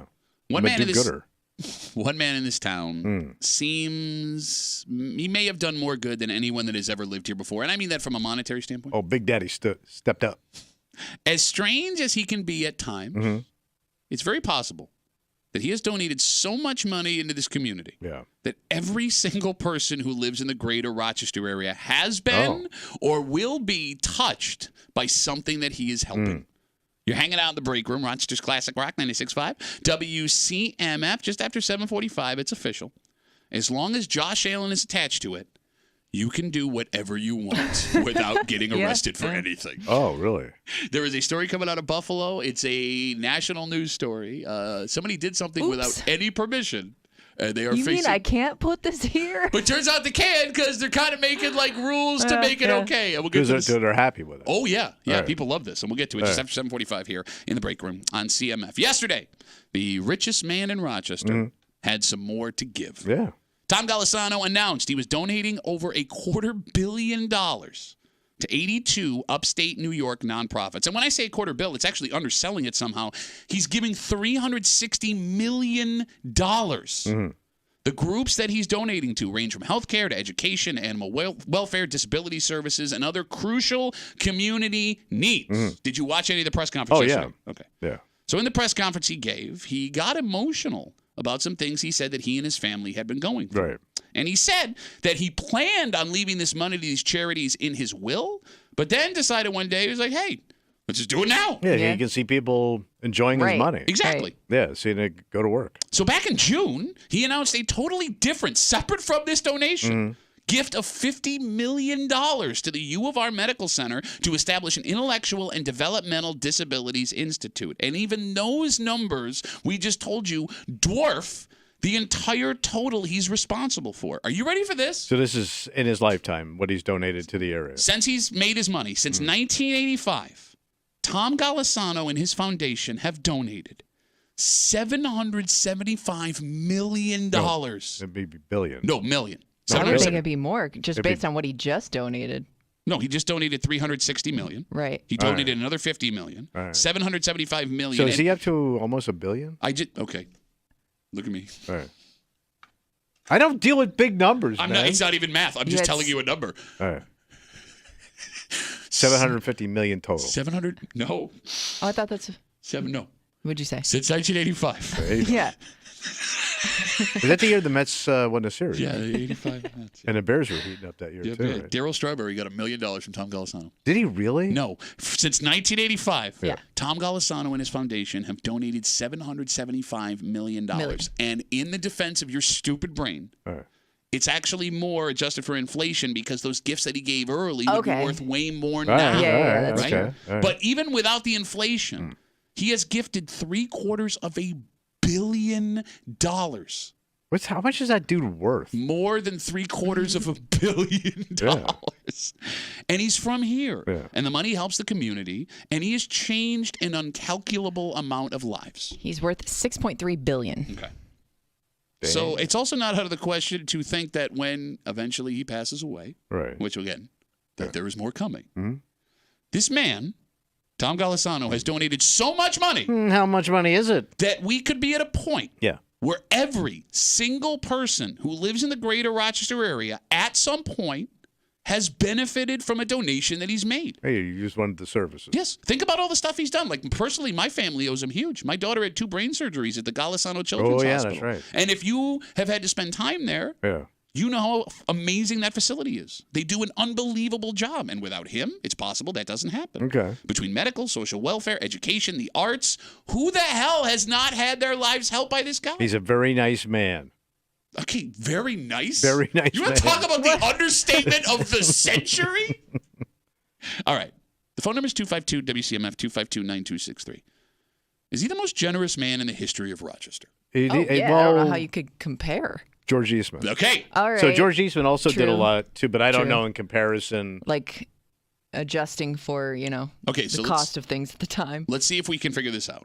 Because if Tom Golisano is the most generous man in the history of Rochester, it would be a hell of an accomplishment growing up in the city that George Eastman put on the map. Yeah. Kimmy, can you try and find a total number that George Eastman in his lifetime donated while he was alive? Because we're absolutely going to make this a charity competition in the break room this We're week. just thinking about the amount of people that Eastman employs. But that's not charity, because you can also make that argument for paychecks. Yeah. Yeah, but it's not even close. I understand there's a But difference. all right. Look, I mean, would you include that in it? No, I wouldn't, All because, look, you're right. This is donated money. Yes, look, if we want to talk about jobs, the jobs that George Eastman created, the jobs that Tom Golisano created, those are great. They put food on the table for people. Yes, absolutely. Yeah. However, those jobs also put money in the pockets of those two guys. So it's not charity. But George threw it around too, right? Well, we're going to see how much. If Kimmy can find it, there has to be a Okay, number. so it seems like George Eastman donated over $100 million in his lifetime, but the amount that affects Rochester, it seems like it was only $51 million. Man, what a stiff. I mean, still Hold on. Stiff. Hold on. That's in the early 1900s. We have to adjust that for inflation. All right. So let's say $50 million. Unless this was just his donation to the University of Rochester. $50 million, that's also possible. All right. I don't know, but it says he donated more than $100 million to educational and art institutions, public parks, hospitals, clinics, and charitable organizations around the world. Okay, that's around the world, though. We're just talking Rochester. All right, let's so just is the Eastman School of Music his donation? No, it was actually Jack Eastman. He started it. Wait, there was a Jack Eastman? No, you idiot. I mean, it probably was. But no, yes, I believe it was so his money. So it was all his money that founded it. I'm going to assume that anything that says Eastman on it involves George Eastman's money. But if I'm wrong, 252-WCMF, 252-9263. Kimmy, can we adjust for inflation? What year did George Eastman walk away? It was like the aughts, right? Like the 1900s? Yeah, most history books will say it was like and then put in the aughts. Yeah, it was like the aughts, as in I ought to know what year like this was. 1908. Shut up. That was a hell of a year back then. I thought it was the teens. The teens? Like right before the war? crash. So he died in 1932. We are idiots. So what year we are should the I? stupidest people. All right, so go. Let's say $50 Man, million. he never saw the honeymooners. I feel bad for him. Let's go $51 million in 1925. Okay. Adjusted for inflation today. I buy you a lot of gin. And hookahs. 252-WCMF. 252-9263. Yesterday, Tom Golisano announces another gift, and it's the largest gift he's ever given, $360 million to 82 different upstate New York nonprofits. That's on top of the $50 million he donated in June to the U of R Medical Center since 1985. In total, Tom Golisano has donated $775 million to charities around the greater Rochester area. Kimmy, what do we got? So 1925, $51 million is equivalent to about $917,000 today.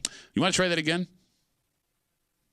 I'm sorry, $917 million. What did I say? So $900 million. $900 million. Okay. $917 so he's a little over million. Tommy. Okay, well, for now. Yeah. For now. Well, we won't even talk about Tom Golisano then. It sucks, not even worth it. No, but he also... Boo! He saved your Sabres. No, so that's the other thing. You're right. And he also saved the Bills. Yes, he did. Yes, he did. I mean, it's not charity, but the Sabres would absolutely be out of town if he didn't buy them. Had an impact, though. Yeah. Yes. And he wasn't even really a hockey fan at the time, at the beginning. His partner was, and he got him interested in it. Yeah. Oh, so you bring up the partner. He has donated so much money. He donates money under the names of other people because the RIT Tigers men and women's hockey team, they play in the Policini Center. So I on thought the campus. Policini, who was his partner, I thought they did that separately. I believe that Tom Golisano paid for that and put his name on it, but I could be wrong. Kimmy, could you Google that? I thought the Policinis did their own donating. I am almost positive. Oh, you could be. I could be wrong, but now I feel bad because I don't want to take credit away. Well, they're from also a people who very did it. wealthy family. Here Understood. In town. They were business partners. Oh yeah. Back in the day, They were I thought tight. that was Golisano's donation to honor his friend who loved hockey. Yeah, so in 2011, Golisano joined forces with the Policini Foundation to give a $4.5 million gift to name the Gene Policini Center. Okay, there you go. All right. So we're both wrong. Yeah. There's that. So George still leads the league. As of now, I guess. Yeah. Well, who else? I mean, Well, no, but again, if you adjust inflation for earlier donations that Golisano made, he's probably maybe over so then. 900. Okay, all I don't right. know. I now regret making this a competition because it makes it sound like we're being well, it's dicks. all a competition, man. It's not all. I don't think Tom Golisano's donating this money with the goal of being No. the most giving person. No, of course not. Because if he is, he's losing. And here's the thing: if you listen to the show on a regular basis, you know this is normally where the conversation turns. Because admittedly, we are a very cynical show. Yeah. Right. With other big donations we've seen before, you can make the argument that these rich folk, they're just doing it for the tax write-off. This most recent donation yesterday, $360 million. Yeah. It's so much money. There's like not enough taxes to write off with that money. I don't know how that works. Right? Like, you don't donate that much money looking for a benefit for yourself. And I'm sure it helps him in some way, right? But, like, that's the most heartwarming part of this. It feels like he did this, and he does what he does because he wants to make life better. Right. He's a friend He of cares. a friend of every man and an enemy of every goose. Oh, look at that. Oh, yeah. He hates them goose. And, like, yeah, he's a weird dude. I would say he's weird. He says. I mean, look, we can he's a rich guy with bank. He's kind of eccentric. Well, there's way more eccentric weird, than like, that off guy. stories about like the pillows and stuff. The pillow story on the yacht, The that's a geese. weird story. The time he showed up in a Canandaigua courtroom with a plastic bird arguing about geese, those are those fun. are weird, right? But I mean, like when you have this much, when you're doing this much good, Oh, yeah. right? Nobody I mean, cares. yeah. Except when the story shows up where we're going to do it and laugh at it. He's got he walked into a courtroom with a plastic Yes, goose. he did. And like that's the other side by side of this guy, right? Like you see him up on the dais yesterday, and he's just emotion pouring out at him, right? He talked about some issues health issues his granddaughter was having. He talked about having to have a pacemaker put in. His sister is having issues. All of these things, right? And he gets emotional. And he's getting up there. Oh, absolutely, absolutely. And when you hear him talk about the things that he does and the reasons why he does it, you can see there's like a genuine emotion in him, right? But also he took the time to take a plastic goose into a courtroom in Canandaigua. Yeah, I mean, he is a mixed bag, I guess, yeah. Because he also married like a younger tennis star. Well, yeah. He's got a mega yacht. Yes. I mean, he's got the bling, but he doesn't look like he looks like every guy at Wegmans. Yeah. He's just a quiet bean counter, regular guy. Absolutely. Absolutely. With a 300-foot yacht. I don't know, man. And a tennis star wife. But like again, like you want to make jokes and you want to be like, but it's $775 million for a community. How can you? How can you? Especially again, because all of us walking around are in some way, many of us in multiple ways, benefiting from what he's done. You've been touched by Tommy. And like I don't know, man. Like I don't mean to sound sappy, but it's inspiring. Like it makes me want to do good things. Yeah, you should. How do you not see this and like want to do better? Doing better's for like those people. I'm not one of those people. It's all relative, man. You're doing way better than other people. Not many, but there are some people you're doing way better than. Oh yeah, absolutely. Right? Everybody. Yeah. No, I'm not motivated like that. I just don't get. I mean, he's doing it. Why do I need to do it? Like if you're going to throw all that bank around. I forgot. After Tom Golisano made that donation, there was another press conference from the president of the world going, all problems Bro, are if done. we all donated and didn't take, it'd just be a pile of goddamn toys. All you do is take. Yes, somebody if you give, somebody has to take. Yeah, I hear you. The world needs takers just as much as givers, or else nothing's getting done. Which is interesting, that $1 million he donated to the Pittsford Squatters Fund. It's just a picture of Tommy's face. So what you're not going to do anything. What are you going to do today? I don't know. You're tying up. You got the kids. You got to go here. You got to go there. I'm not sitting here saying I'm going to go change the world, right? But it makes me want to. I see this story and it makes me go like, what am I doing? Am I doing enough? I mean, I don't have $775 million I'm going to to show give, up with squat change and fix something. Every little thing makes a difference to somebody. I never buy into that, man. It does, you idiot. It takes like better than nothing. You know, it takes these mountains of bank to actually make a difference. I disagree. My chump change ain't going to do nothing. Sometimes it's not money. Sometimes it's as simple as being kind to somebody. If everybody did a little. I'm kind. For God's sakes, man. What are you talking about? Like, I've never met a man. I've never met a man. I've never met a man. I've never met a man. That life is treated so well, despite all of his I've never efforts seen a man. to screw Life it is up, treated so well. screw up his own life. Well, And that's you so sit appalling. here with your legs crossed, your veiny-ass legs crossed, in a leather chair in your dream job, going, what do I got to do? What do I know the universe? Man, doing things is a pain in the ass. Like, I don't, listen, when I look at that dude with all that money, I'm going, man, why are you doing this, man? At your age, you should be just blowing it But and you having can't a ball. blow $775 Right, million. I mean, Give me he's a had shot. this long to blow it. Let me have a shot at blowing that wad. You don't like to. You have no motivation to like give people gifts, do you? Like you don't get like excited when somebody opens a gift from you. Last or, like, week we had a discussion. He's trying to get out of sending his teenage great nieces gifts. I sent it. You didn't want to. I got all choked up. Like, Had a press conference in my head. Never before. I know that's what your inner voice sounds like. My inner chintzy Churchill voice.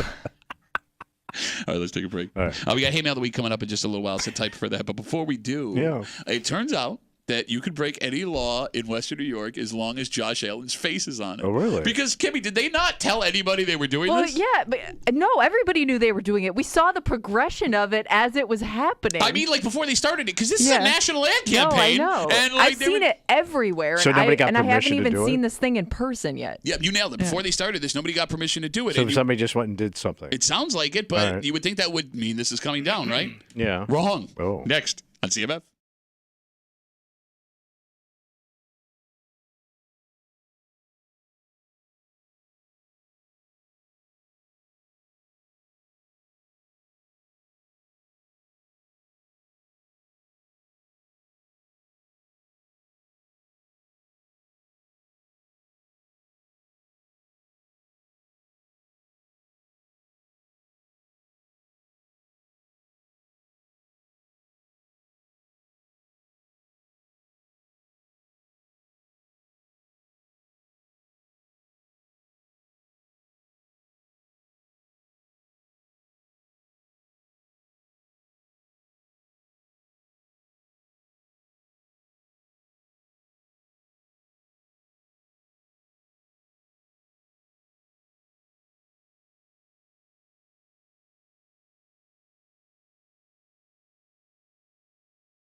After this story yesterday, it kind of feels like you can do anything illegal you want as long as you're protected by Josh Allen's face. Like the Josh umbrella. Yes, you got it. All right. You're hanging out in the break room. Rochester's Classic Rock 96.5. WCMF just after 8 o'clock. It's Wednesday. You know what that means? A little hate on. Hate mail of the week. There should be no maximum age to apply for police officer. Let me try that again. There should be no maximum age to apply to be a police officer, according to this man. In fact, he wants mandatory old cop. Got to have one. And it comes off a story we talked about 2 weeks ago. We'll recap everything and read you this letter just after 8 o'clock here in the break room on CMF. So earlier this week, and we all saw it happen on social media, a giant banner. And when I say giant, Kimmy, this thing's like 10 stories tall. It takes up a whole side of a building.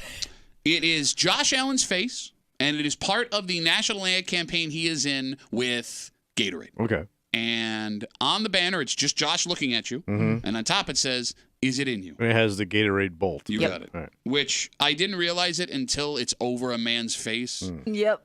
Is it in you over a man's face is probably not something most men would enjoy. Yeah, probably not. Well, and I also saw as they were putting it up, little by little, for a while it just says, "Is it in?" Which we've all been there. Yeah. We've all been there, right? So is this painted on a building or is it hanging like it's like a banner? hanging like the LeBron it looks like banner was. like a Okay. big banner. Okay. All right. So super cool. Everyone was excited about it. And then a story broke yesterday. The company that put up that banner did it without permission. Who owns the building? Okay, so the building knew it was coming. Building was cool with it. Yes. But the city of Buffalo apparently has rules about where you can advertise and put up advertisements and billboard and stuff like that. You gotta get Obviously. licensed, I guess. Yeah. And according to the story, the city said they did not have permission to display the large advertisement because the zoning board did not issue them a permit. Okay. So they just did it. Okay. So Do it's it and got to ask come right for down. forgiveness. Yeah. So it's already gone? You would think it would come down, right? Yeah. No. Now everybody loves it now. The city is working with these people who just did this thing to allow them to keep the Josh Allen banner up, which is the right decision. Well, I saw a lot of people just doing selfies with it. Yeah. And they were interviewing people on the news talking about one guy was like, it inspires me to do a better job at better work at my job. It's every been day. uplifting. all over social media. But it wasn't even like a question. Like the city was like, hey, you can't do that. Let us help you do that. So I wonder how far you could push something like this. Oh. Like, Kimmy, you've seen the Josh Allen murals that have popped up around? That's where my mind first went, because every Josh leap is on some side of a building throughout downtown Buffalo. Almost and like probably in the graffiti, right? suburbs too. Yeah, it's graffiti. Yeah. Graffiti. There's a painting on the side of the wall. But yeah, I always wonder, like, hey, did somebody just decide they wanted to put that there? Like, was there permission, or everybody's like, oh, cool, it's Josh, it's fine. Do you think that if overnight someone decided to do a giant leaping Josh painted on the side of Buffalo City Hall, that they would demand it get taken down? Or would they take it down? Well, that's Just what I leave want. Because it would be illegal. I mean, you're doing something to a building that you don't own, and it is graffiti. But the second it went up, everyone would be like, oh, that's so cool. People would be taking selfies with it. They'd be inspired by it. Would the city of Buffalo have to let that happen? I think you got to let it ride. Okay, let me ask you this. Right. What if you took a massive banner of Josh's face and hung it right off the side of the American side of Niagara Falls? Talking like 400 feet by 400 feet. Like suspended over the falls? Oh, like just off to where the water is, like off the cliff there, right? Mm-hmm. There would be a local government that would not allow that for anything else. Mm-hmm. Would they have the balls to demand Josh's face get taken down? No, because he's Western New York Jesus. You can't touch Jesus Josh. You can't. Jesus Josh? It's called Joshish. Joshish? No, you can't touch it. He's bulletproof. I also wonder if, once it's already up, it's more work to take it down. So they're like, fine. Well, no, I think that would be on the own. I'll tell you what the problem is, why they won't take these things down. If you demand that these Josh murals, the banner downtown get taken down, they're outlawed. You become the most unpopular politician in Western New York. Especially if you take them down and the team starts to tank. Oh, good call, buddy. Yeah. I want to see someone try and push this far. Yeah, you can't. No politician is going to come out against that kid. I want to see Niagara Falls, Josh. Yeah. Because, every time we got a primetime game coming up Monday night. Right. You got a couple coming up. Yeah, game you can listen to live here on CMF. You're right. And every time they do the primetime games, they're the standard shots, right? They go to a wing place, you get the video of the wings, and they go to the Niagara Falls. Right. Like, to see Niagara Falls lit up with Josh's face, like big smile with a thumbs up on the side of it, would be awesome. Oh, yeah. Awesome. It'd be international news. Right? And that would put his face next to one of the 7 wonders of the world. Mm-hmm. Somebody do it. Somebody do it. I'm sure it's going to escalate from here. I don't know how much further you can escalate a 100-foot by 100-foot banner on the side of a building. Yeah, but you see what guys do to their houses and stuff like that. Oh, well, yeah. Well, yeah, but you own that house. Yeah, that's yours. But now there's been a challenge. 252 WCMF. Again, the giant Gatorade Josh Allen banner. It's massive. If you haven't seen it, you got to go find it. It was put up in Buffalo as part of an ad campaign. Turns out whoever did it didn't get permission. Building knew it was going to be there, but it's an advertisement. Couldn't be there. City of Buffalo says, hey, you can't do that, but we'll show you. We'll make it. We'll make it okay. Right. We're going to go ahead and do that. 252 WCMF. Let's talk to Ben. Hey, Ben, how are you, buddy? Pretty good. How you guys doing? Good to hear from you, buddy. So, out in I think it's an Orchard Park area, there's an Allen Road out there. It's right next to the stadium there, yeah. This one is like maybe a few miles down the road. Or it's not. I've seen there's an Allen Road. Go ahead, Ben. I'm sorry. Anyway, so when I was driving out there before Josh, it's just Allen Road, whatever. And then as soon as Josh started to blow up, somebody put above the road sign, Josh. So it's Josh Allen Drive or something like that. But yeah, so it was like that for like 4 or 5 months before they took the sign down. Hey, Josh part of the sign. Hey, Pat. Yeah. Remember when Josh Allen? He's pretty cool, right? remember people like saying, "Hey, man, if you Josh Allen Boulevard, that'd be really cool." And then you could be walking on Josh Road, and then you go to the game. It's pretty cool. Great to talk to you, Ben. Yeah, have a good one, Pat. Is Ben sick? Ben I don't know. Yeah, he's his normal chipper self. I went by the stadium and I saw some guy had a T-shirt. It said, "Josh is cool," and I was going, "Hey, man, you're cool." I will say, prior to Josh Allen coming to Buffalo, I had no idea how many Allen roads there were, or Allen Street, or Allen Ave. A lot of Allen roads. There are. So going along the line of Ben, on Abbott Road, where the stadium is in Buffalo, if you are walking from the big tree to the stadium down Abbott Road, there is an Allen Road that is like literally 2 blocks from where the players pull in. And over Allen Road, somebody has screwed in a metal Josh leaping over the street sign. It's been on Instagram. Okay, so you've seen it before. Cute, yeah. And I don't think, that's a city street sign, town street sign. That is the disgrace of a legitimate street sign. Not disgrace, but like if I wanted to do all kinds of like things to signs, they're going to take those down immediately. Yeah. I don't know if that just goes up on game day because I'm only there on game day, but it doesn't seem like it. It seems like the city, cool with it. Yeah, the town was just like, all right, that's going to stay. Is it Josh? If it's Josh, do you get the Josh pass? Yeah. All right. Like someone's going to rob a bank wearing a Josh mask. All right, it's fine. It's going to be cool, everybody. All right, let's take a break. All right. It's Wednesday. It's 8 o'clock. It's time for Hate Mail of the Week. And 2 weeks ago, we brought you a story.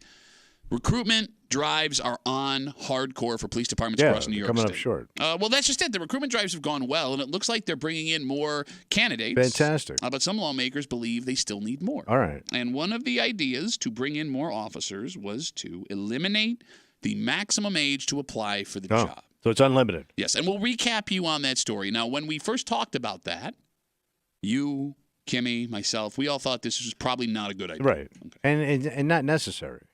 But we got a lot of feedback on that, some agreeing with us, some disagreeing with us. But one man sent us a letter saying not only does he think this is a great idea, he thinks this idea needs to be made mandatory for every single police department across New York State, that annually they need to hire old cop. And you probably will have to do it annually.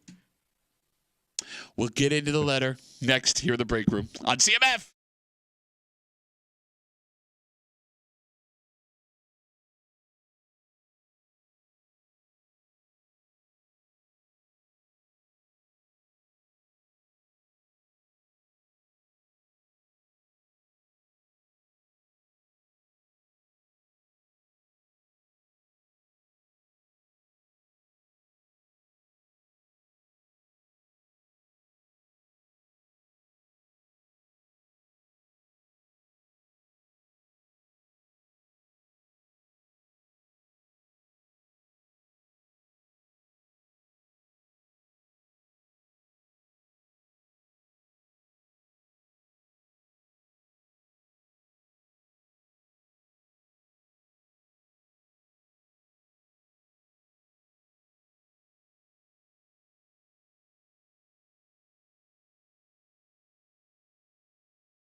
Age is cruel, Tommy. Oh, yeah. If you're 30 or over, you know your body is changing. And everyone warns you.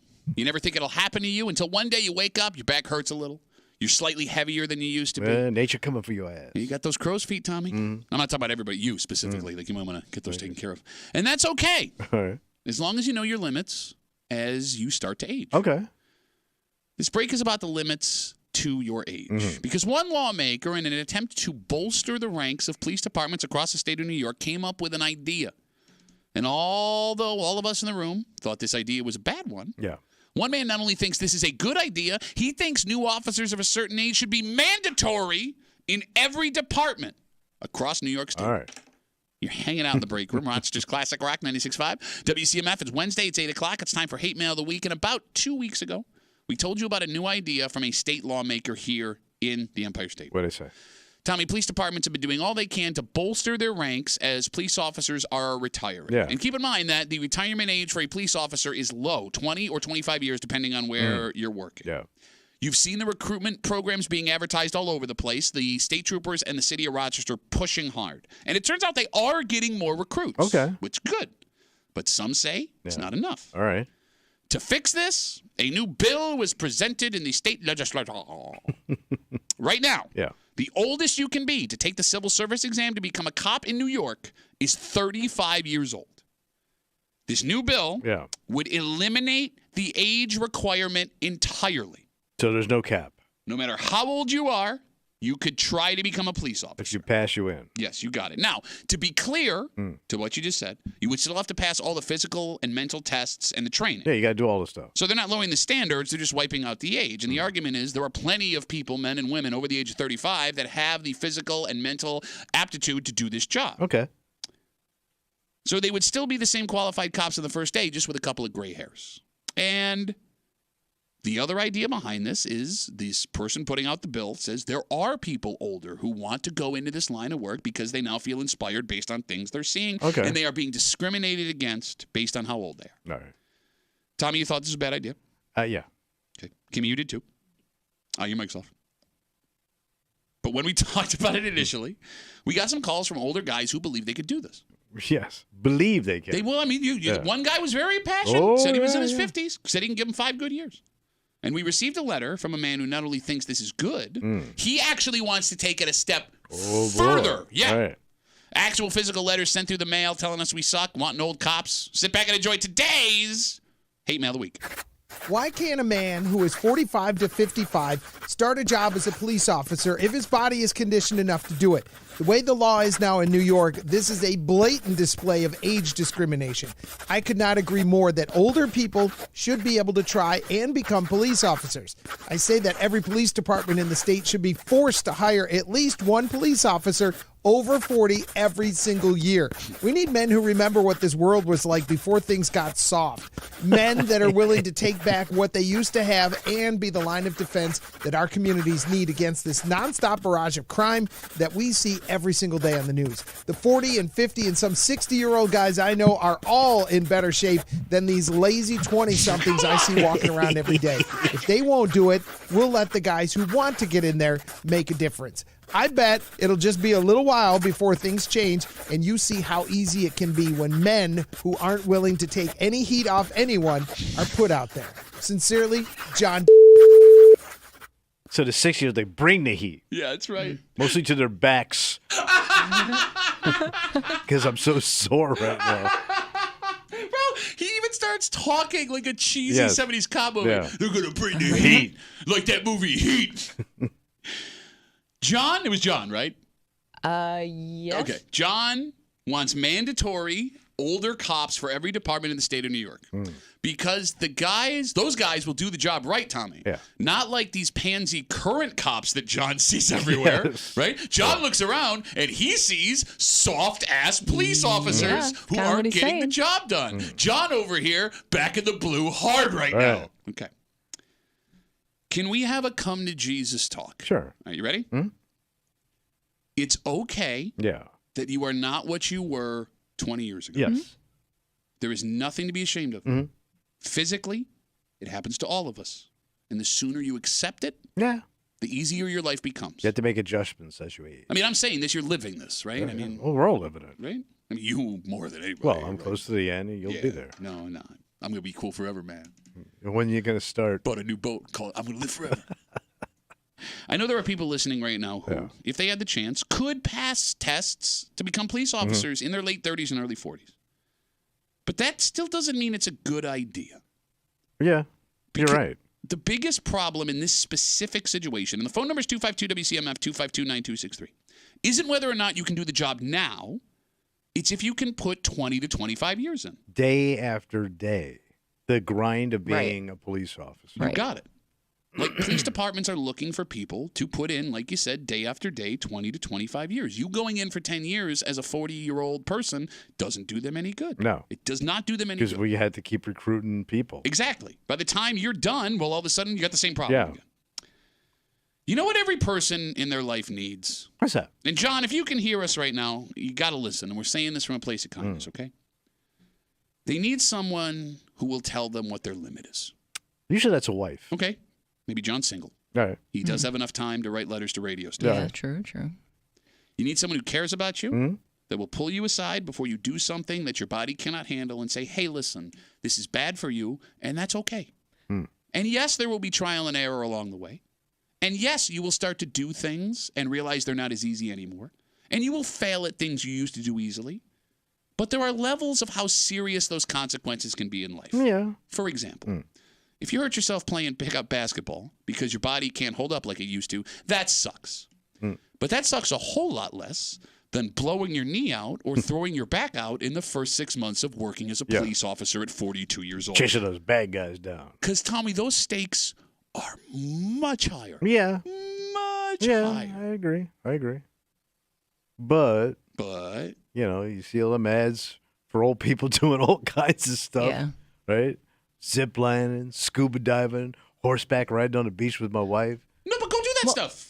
I'm sorry, Kimmy. Go do that stuff. Like, the consequences of that are... Old people zip lining. Look, you're taking the consequences into your own hand. If something bad happens to you, you know what you're doing. But you start building up all this confidence, right? Stop that, though. Stop the confidence. Like, you should stop being... There's an age where you should stop being confident in what your body can do. I'm also just thinking, no matter where you work, if you get a new employee over a certain age, most of the time they're coming in thinking what I can bring to the job, not what I can learn from the job. And I think that is also can be a problem, especially at a job like this, where you may not be willing to learn from younger people or people that have been there because you think, well, I'm the new fresh face. I have the experience. I have work experience. I'm going to tell these people how it's supposed to work. That's a really great point that I'd never thought about before. Because, you're coming in not as like a young new person, as somebody that maybe has had work experience. So you may come in a little bit more confident than the average new person and maybe overstep some boundaries. Okay, yeah. I mean, as you're going to have to hear, I feel bad for the cop that's got the rookie in his car who's 48 years old. And you got to, I'm sure there's a lot of downtime to police work. Sure, yeah. My dad used to take full naps at our living room, yeah. Well, that guy next to you may need one, because he overate at lunch. Like, the conversations will be priceless. And like to Kimmy's point, your boss could be 10 years younger than you, right? There are men and older guys love taking instruction from young people. There are men and women that start on forces at 21, 22, 23. You work your way up the rank. I mean, if you apply to take this job at 38, 40, 42 years old, you could have a 29, 30-year-old someone over you. Yeah. Right? And again, to be clear, this has not been made law. No. And who knows if it even passes. We have no idea, right? But we are talking about, again, 252 WCMF, a story we had 2 weeks ago, that a lawmaker in New York wants to eliminate the age restriction, the top age restriction, to become a police officer because he says we need more cops locally. Man writes us a letter. His name is John. Says not only he agrees with moving that, he wants every police department in New York to have to hire someone over 40 every single year. The gray force. You got it. Can I address something else John wrote in his letter? What's that? Okay, I'm going to read you a quote. You ready? Yeah. Okay. Quote, the 40 and 50-year-old guys I know are all in better shape than these lazy 20-somethings I see walking around every day. No, they're not, John. No, they're not. They're not. And I get there will always be a generational rivalry. Yeah. And that it gives you comfort to think that you are better than the generation that is coming. Yeah. Right? Yeah. But you're not. You're not. And those kids would run circles around you, John. And if you ended up in a fist fight with them, John, they'd kick your ass. And that's okay. That's okay. And we don't know how old John is, to be fair. But again, John, if you're here, if you're with us, listen carefully. You ready? Yeah. You think that these 20-year-old kids are soft and you can kick all their asses, right? The generation that came before John believe the same thing about you. Oh, yeah. That you believe about 20 years now. Yeah. It goes on and on and on. It's the circle of life. Yep. John, they saw you as soft, and they saw you as lazy, and they thought you were a bitch. And if you're right about this latest crop of 20-somethings, then logically, those old heads were right about you. Don't fall into this trap, man. All right. You're going to get hurt. But there's guys itching to go, man. Itching to go. Don't do it. Don't do it. I just watched Chicago 911 last night. I know how this works. We're all the good-looking people. 252 WCMF 252-9263. Let's talk to Mike. Hey, Mikey. How are you, brother? Hey, Duff. Just a preface. I don't agree with John's take. However, I think there's something to be said about bringing on elder/senior, almost retired cops, police officers, with a cooler head, more mature approach to situations, and working with a younger one as like a mentor. But those were cops. Oh, no, are you talking about like? He wants to bring back cops that have retired or are close to retirement back in to keep them on the force. Is that what you mean, John or Mike? Yeah, that's kind of what I was getting at. Okay. Is, because there's something to be said about bringing a certain sense of calmness and experience to a situation where fresh out of the academy want to prove themselves and make a point, and that might help this whole the oversight committee that they have. Yeah, look, I don't hate that idea. I mean, Mike, I don't hate that idea. And actually, but there are veteran cops on the force now. They're there. No, look, my old man just got a job recently. He works for the Monroe County Sheriff's Department. He retired as a cop in Gates after like 1,000 years because all of the sandwich shops closed. And he now works. He works out near you. He walks up and down Schoen Place. Yeah. And he's more of like a officer-friendly kind of guy. But right? I mean, Schoen Place has never been better. But I mean, the point I'm getting at is like that's kind of what his role is to be that guy that if anyone has any, that's a guy. I like that idea, Mike. I like that idea. These are guys, but you're talking about bringing in guys with experience in this already. Oh, so my dad doesn't have experience? Yeah. No, I'm saying a lot different. Not according to his son. If you need a sandwich eating cop, this is the man for the job. I'm saying this guy's letters, like just all old guys know what they're doing. I'm sorry, Mike. Go ahead. Yeah, there's not a lot of crime happening out there in Pittsburgh. No, because he brought it down. But when you've got young people coming out of the academy, I don't think bringing in elder people or people over, let's say, age 50, and I'm almost there, is going to benefit a new patrol person coming out of the academy. But if you had someone that was 50 thinking about retirement and partnering them together, now you've got a young and old kind of a transition of handing off the guard. Look, I think it's a great idea. I will say this. It did not work out well in colors. Okay. It did not work out well in colors. Just keep that in mind. Mike, thanks for the call, buddy. Have a good rest of the day. 7 people got that. Now, there's a simple test you could have, though, if you could still do the job. Let's say you want to go into the academy and do all that. And I only got one test. What's that? How fast can you get out of a car? That's a good test. Why, would that be a problem for you? Yeah. I've watched most 60-year-old men get out of a car. And you can't use the handle.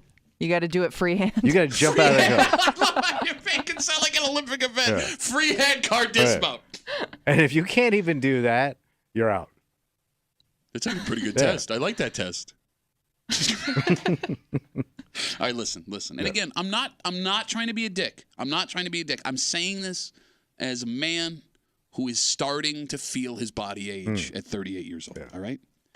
As we get older. Yeah, what happens? And if I'm wrong, you tell me. Because you've done this longer than I have. What age? Yes. Much, much longer. Rot. As we get older, the benefits of age far outweigh what we lose. Because you do become wiser. You start to be able to make better decisions based on mistakes that you've made in your past. Yeah, you pace yourself. You start to see what is really important, and you do what you can to hold those things closer to you. Absolutely.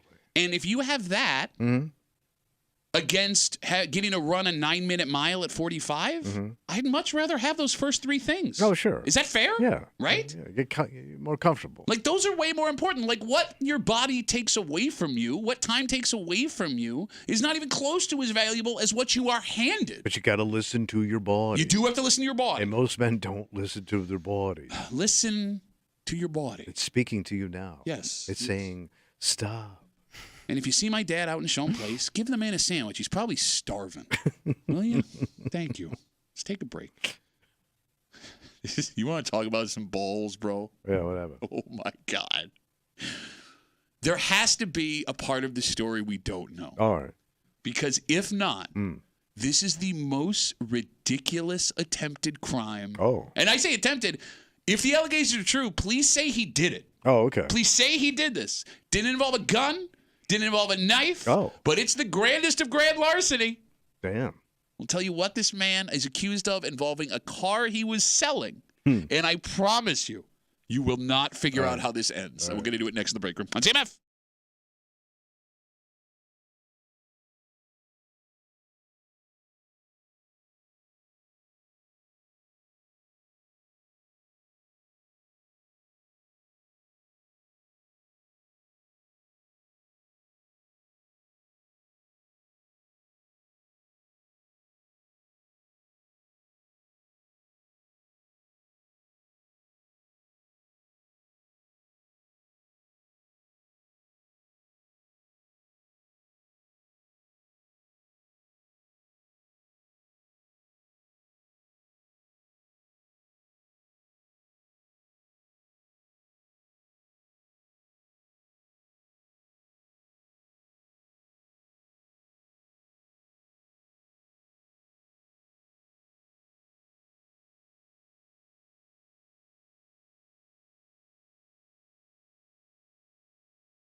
How'd you like to be introduced to a man with a massive set of balls? What do you do? You'd have to be carrying around big ones to even think about doing what this man is accused of. Because to pull off the accusations he's facing, you'd either have to be one smooth-talking scumbag. Okay, then they're out there.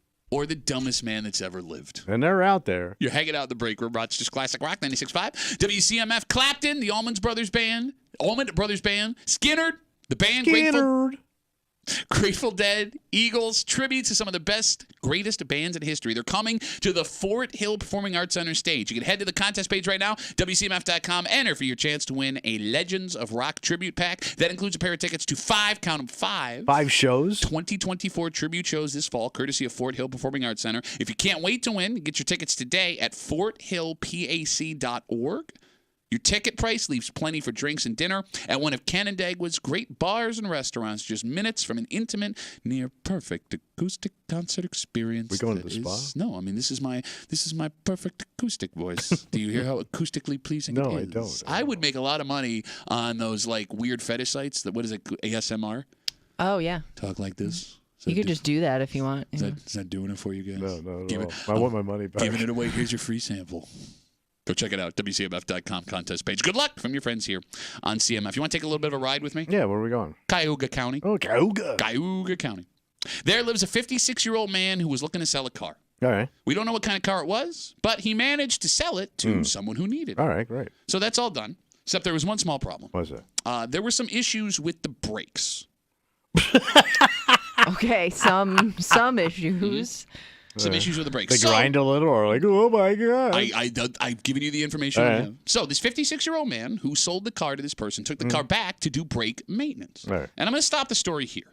Okay. I have told you he is accused of a crime. Yeah. And with all the crime stories we do on this show, we get pretty good at being able to figure out how these stories end. Right. Yeah. Tommy. This man sells a car to somebody. Right. There's problems with the brakes. Yeah. He takes the car back to fix it. Would you like to take a guess at what this man did to get himself arrested? I'm guessing he didn't fix the brake. Okay, that's a good guess. Because he may not be qualified to fix brakes. That's a good guess. But he may have said, oh, yeah, brakes are fine. That's a good guess. But would that be illegal? Yeah, that's fraud. Okay, all right, fair enough. That's a good guess. Kimmy, would you like to take a shot? I was actually going to say the same thing. Okay. Those brakes were not repaired. Okay. Neither of you are even close to what happened. Did he steal his car back? Please say, after he got the vehicle to do the brake work, he never returned it. Okay. But Kimmy, he didn't keep it himself. He sold it to somebody else. He is accused of selling the car he just sold to someone else. He doubled his profit. He is accused of twice selling the same car. How did he think that was going to work? The Great other question. person was just going to be like, I forgot I bought a car. Because what do you do with the title? Great question. All of these are really good questions that we need to figure out. So, and again, to be clear to everyone listening, just so we are all on the same page, it's not like the person who bought the car first returned the car and then he gave them their money back. Right. They just wanted work done on it. Right. But after the work was done, or while he was doing it, please say he sold it to someone else anyways. He's been charged with grand larceny. He's got a court date coming up. And Tommy, like you said, this guy may be into a hell of a business idea. Yeah. Right? Double the money, selling the car 2 times. Come on down to 2 Times Motors. So if the allegations are true, we have to try and figure out what this man's plan was, because it can't be as simple as what we're seeing in front of us. Because you're going to get pinched. 252-WCMF, 252-9263. We may need the entire break room detective agency to help us with this. Get everybody in on it. All right.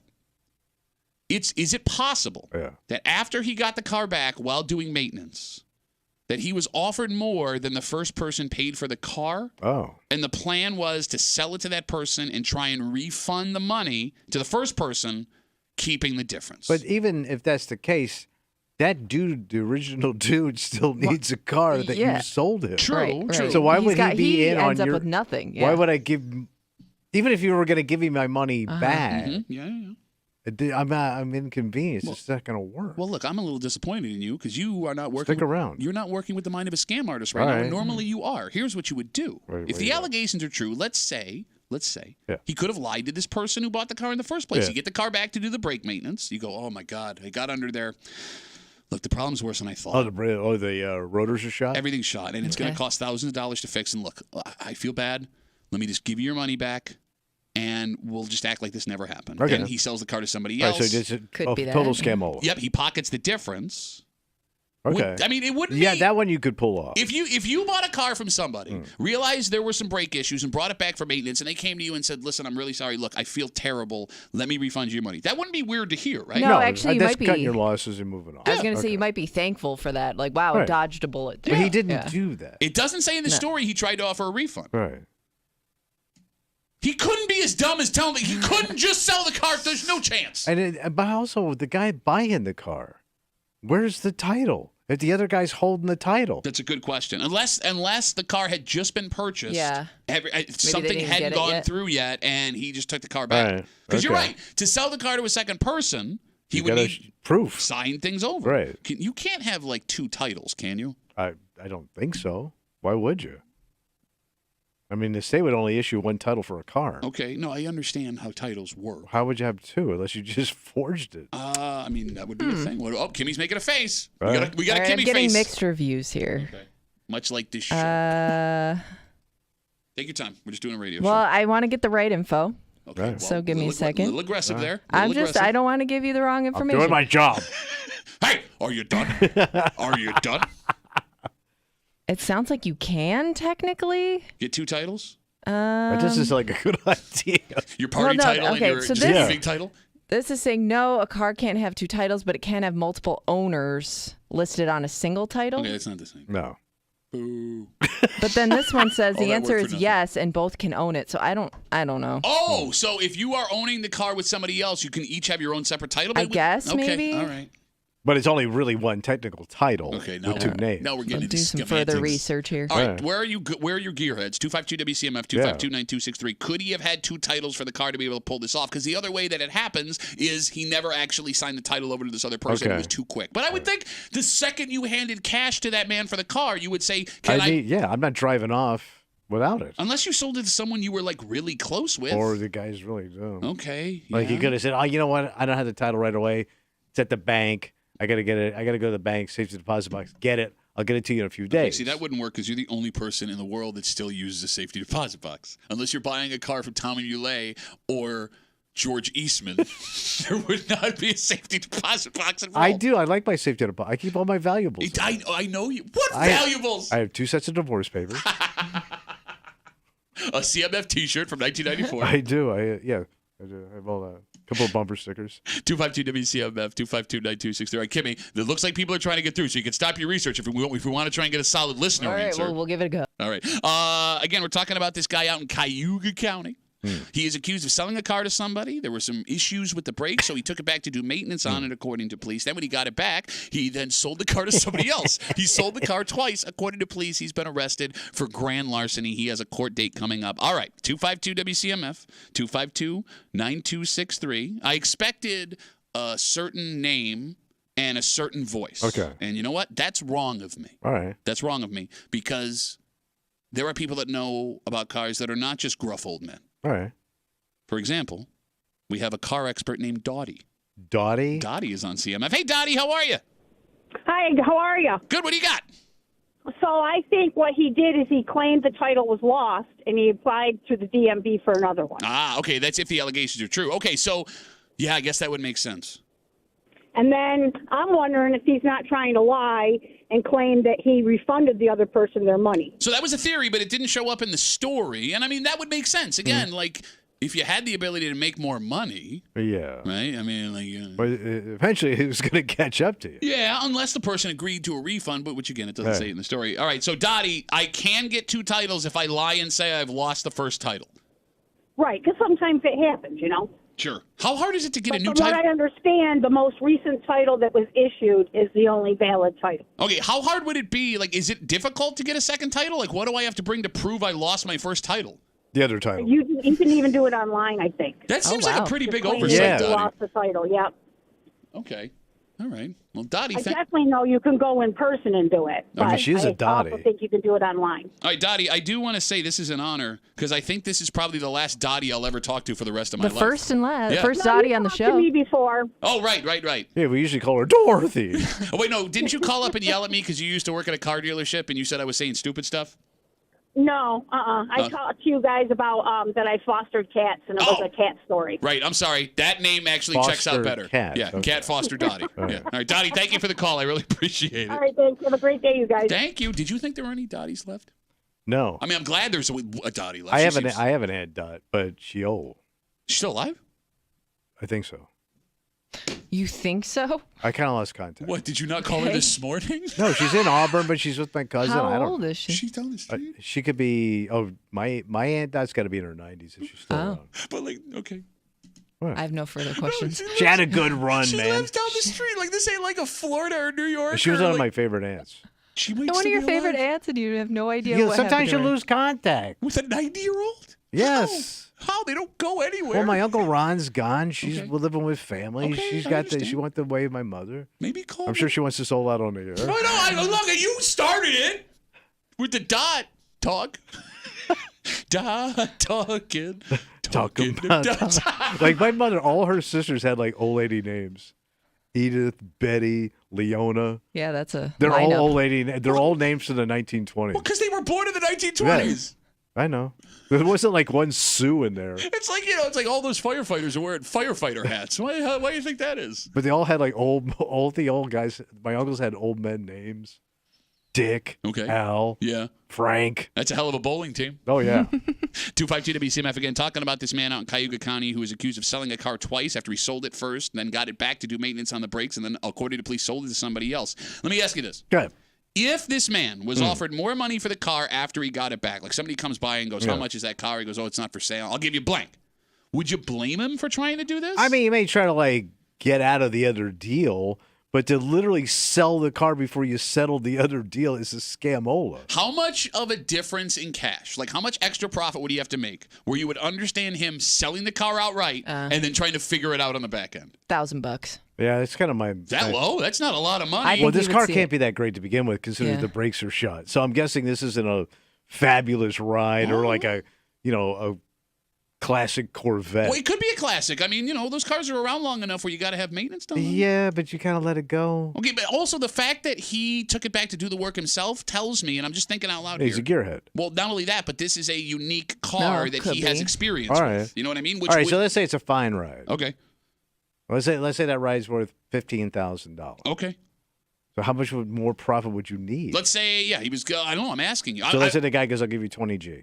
5G. I would 5G, think. you may want to pull a move. You're dangling 5G in front of my nose. Because you'll settle up. You'll settle up with the other guy. Yeah. You're just making an extra 5G. Right. But you're also screwing me out of my car. Yeah, but I got 5G though. I know. 5G. And you didn't really do a great job on those brakes. By the way, this happened in a small town too, so like the odds. You might know the other guy. That Exactly. bought it. Like you're gonna be walking down the street like, oh, too bad that car sucks. Oh. Yeah, try scamming me in a small town. You're gonna see that driving around. You know who got Well, screwed? you'll hear it squealing. The person that got screwed the hardest in this story is the person who bought the car the second time. Mm-hmm. Oh yeah, because there ain't no car. Well, that's just it. We actually don't know who ended up with the car in the story. I mean, the man was arrested for grand larceny, so that tells me that the second person may have gotten the car. That car could be sitting in like car purgatory till they figure it all out. Purgatory? It's like both guys could not have a car. Did you go Russian on me all of a sudden? Yeah. Both guys don't have car. In Russia, car drives you. You think your deal is scary? Yeah, so both of those guys could be out a ride that they thought they had. Yeah. That really sucks. And like the second person had no idea the situation they were walking into, right? Yeah. Like they bought this car, they were Well, probably I guess excited. we don't really know that either. Well, yeah, but why would you buy it if the deal's already? Maybe you convince a guy to sell it to you. I don't know. Yeah, that's a good point too. We don't have enough information to judge. All right, so what did we learn here? Cargate. Cargate. Yes. We learned that you should always do stand-up business with people. We learned that you can just say you need another title, and they'll send it to you according to Dottie. And we learned there are at least 2 Dotties left in the world. Yeah. Maybe. Hold on to your dots. Hold on. Your Dorothys. Speaking of Dorothy, this is a business that's been around since the dawn of Dorothy. And it is a household name American business, which almost everybody listening either has or at some point had this in their house. And it looks like they could be going out of business. Oh. There are 2 theories, and Kimmy might have the right one as to why this icon of America could be going the way of the dodo or the Dotties. Next to the break room on 96.5 WCMF.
It's a company that's been in business almost 8 decades. Wow. It is a household name that it may be in your household right now. If not now, you've lived in a house that has had this before. There's got to be quality stuff. I mean, it is. And that actually might be the problem here. Oh, too good.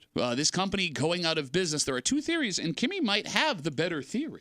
You're hanging out in the break room. Rochester's Classic Rock 96.5. WCMF. We'll jump right into it. Did you see, Tommy? What's that? Tupperware has filed for bankruptcy. Tupperware? Tupperware has filed for bankruptcy. Who ain't got Tupperware? That's what I'm saying. Yeah. So the company, fun fact, here's your fun Tupperware fact of the day. Founded in 1946, and they exploded in the 1950s after everyone's mom started doing Tupperware parties. But then it expanded into stores, so like you can go into Walmart and Target and buy Tupperware, and it's become an American standard. So who ran them out of business? So nobody. That's the thing. Too much competition from Big Lid? Literally nobody, because name another company that sells stuff like this that has a name brand. Right. Doesn't really exist. So there is a theory in this story that we will touch on. Nobody wants leftovers? Everyone loves leftovers. Yeah, but where are you putting your leftovers? I'll tell you where to put them. Kimmy, your theory as to why Tupperware is bankrupt? Well, she lives with a guy with no leftovers. I know. We don't need much Tupperware. When you make something that lasts forever, people stop buying it. Oh, yeah. Because, I mean, you probably have Tupperware of your own. You probably have been given Tupperware from other people, your, hand-me-down Tupperware. Yeah. I don't know anybody who doesn't complain about the amount of Tupperware they have. She's right. And we have every size Tupperware. Yeah. And like Kimmy said, I have other people's Tupperware. I don't even know where it came from. And like You Tupperware, don't return it. But Tupperware It's just never ending. And it just materializes in your cupboard. Like all of a sudden, you have more Tupperware. Yeah. You have lids to things that you don't even know where they came from. Like, where's the matching bottom to it? Yeah, it never dies. And like Tupperware, it's got this strange reputation for it.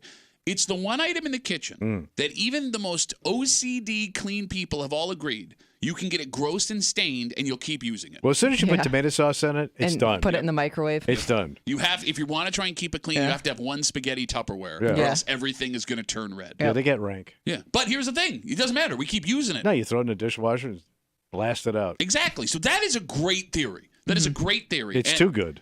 It sucks because it gives people like Apple excuses to make phones that fall apart in 5 years so they can sell us another one. But there's also another potential issue. So where am I getting my food containers? Glass has become a more popular option. I know people have been trying to get away from plastic, so I think that's probably part of it. And that leads to the second theory. Oh, the cancer. You got, microplastics. Yeah, people saying it gives you cancer. It got a whole bunch of different ailments, right? People are moving away from plastic containers because of all the stories about the microplastics and the potential harms they can be causing. And, this is...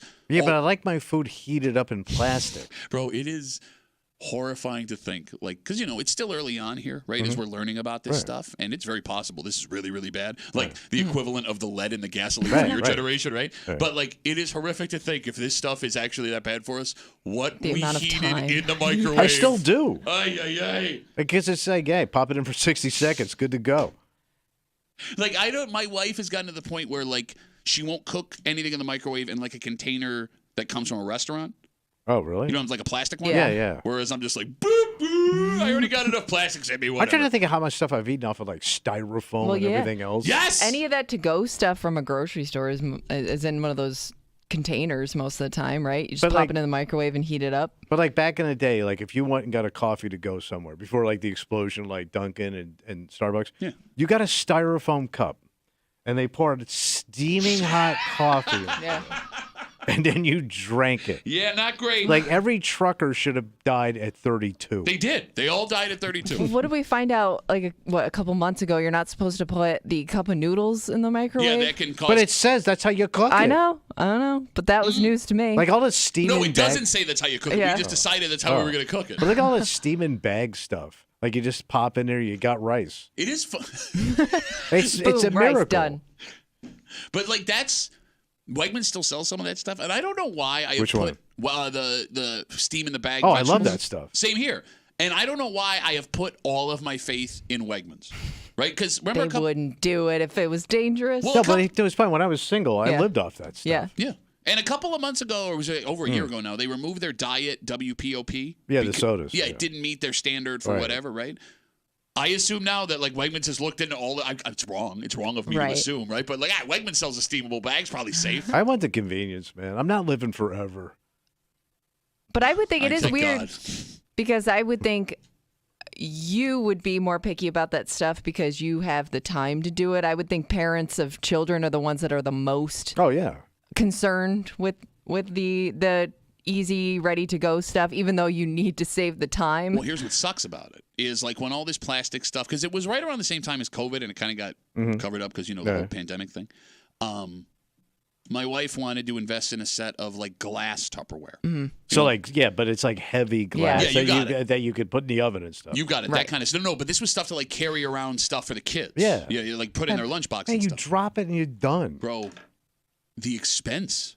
Yeah, the expense. I think it's The Pyrex expense, or Kimmy. stuff like that. But it was. yeah. I mean, it's the Pyrex. But I'm telling you, man. I know people that have been collecting that little The by cost. little. So The what? She brings up the Pyrex. We've talked on the show again. We're talking Pyrex about. is like number one. It's like the Cadillac of glass. We're talking about Tupperware. They have declared bankruptcy. Worry is they're going out of business. Kimmy's theory is they made it too well and it doesn't go away, which is a great theory. The other theory brought up in this article is people are trying to get away from plastics. And like, you laugh at me all you want. Go buy like a 20-piece glass. I would because it'd be a fortune.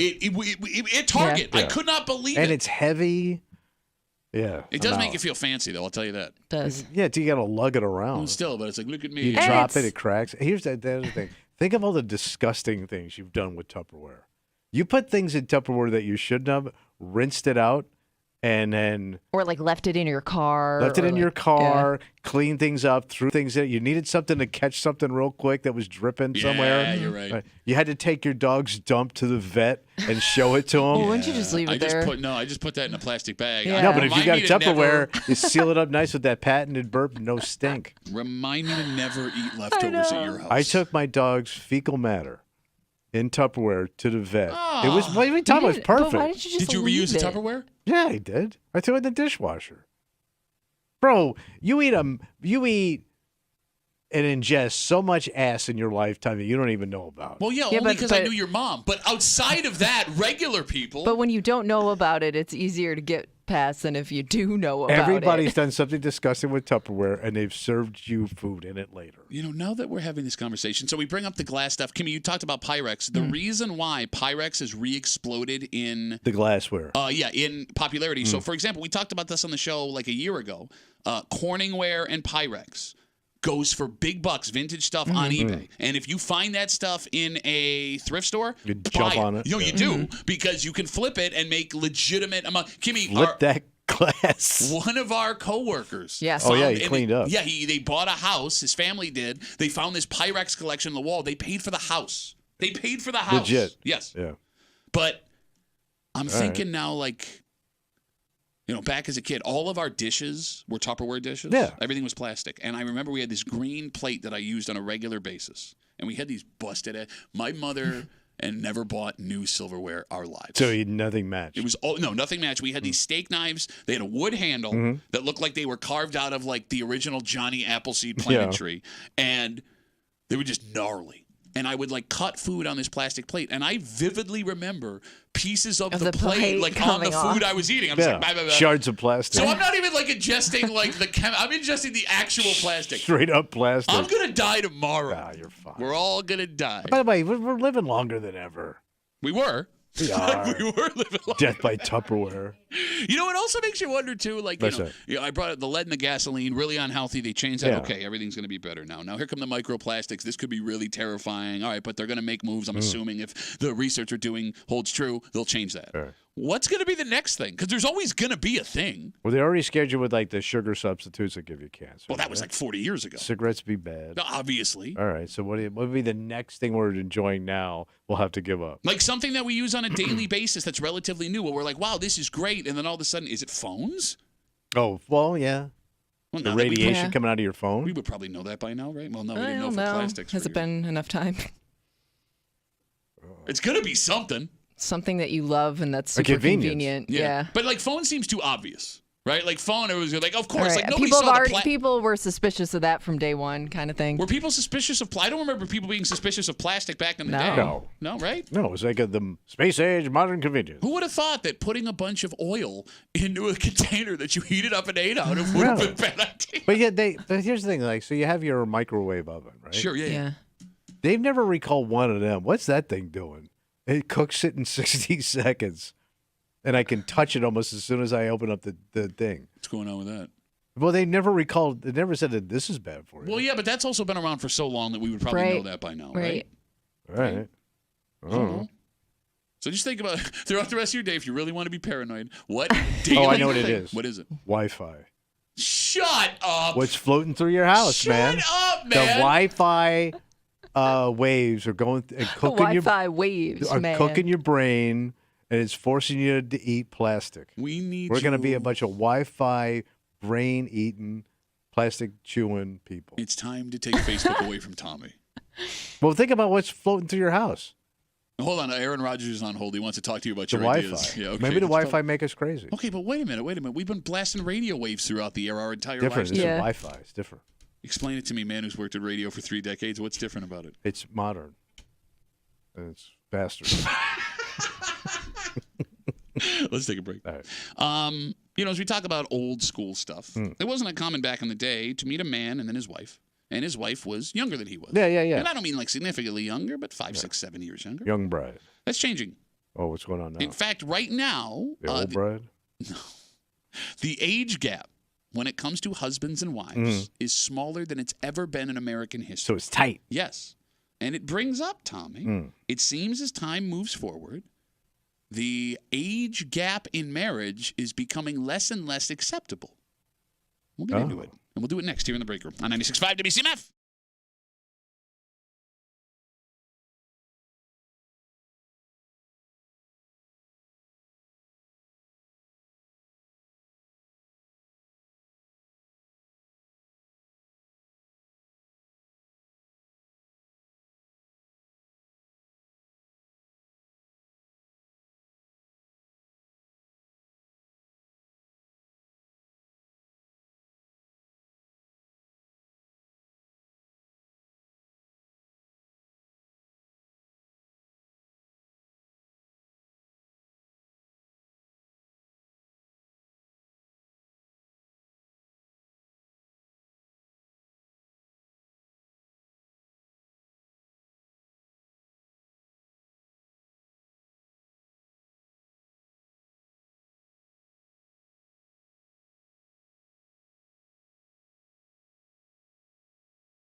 Tommy, you have made the argument that as time goes on, the generation gap gets smaller. Yeah. That it's way easier now for people of different ages to have more things in common than it you're was. way more in tune with your daughters than like my father's generation. Okay, good point. And maybe that's true when it comes to like everyday people or your kids.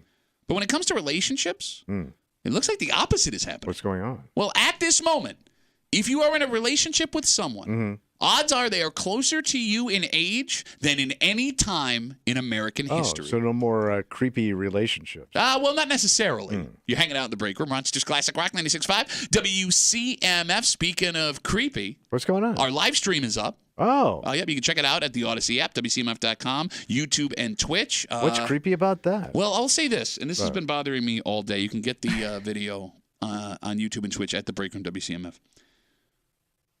Your underpants are longer than your shorts. You've waited 3 hours to point this out? Yeah, they're just kind of peeking out a little bit. Well, I got my Tommy John long johns. Are they the same color as your shorts? Because I didn't see Stop them. that. Close. No, they're very close. Do you match your underwear to your pants? Doesn't everybody? You don't really do that, do you? No, they just worked out. Oh. You I look don't like, believe you. You look like you're about to go on a bike run. So I have to walk home today. What? I gotta drop my car off, and I gotta walk home. So I was trying to figure out an outfit I could walk home with because I gotta walk about 20 minutes. That's your walking outfit?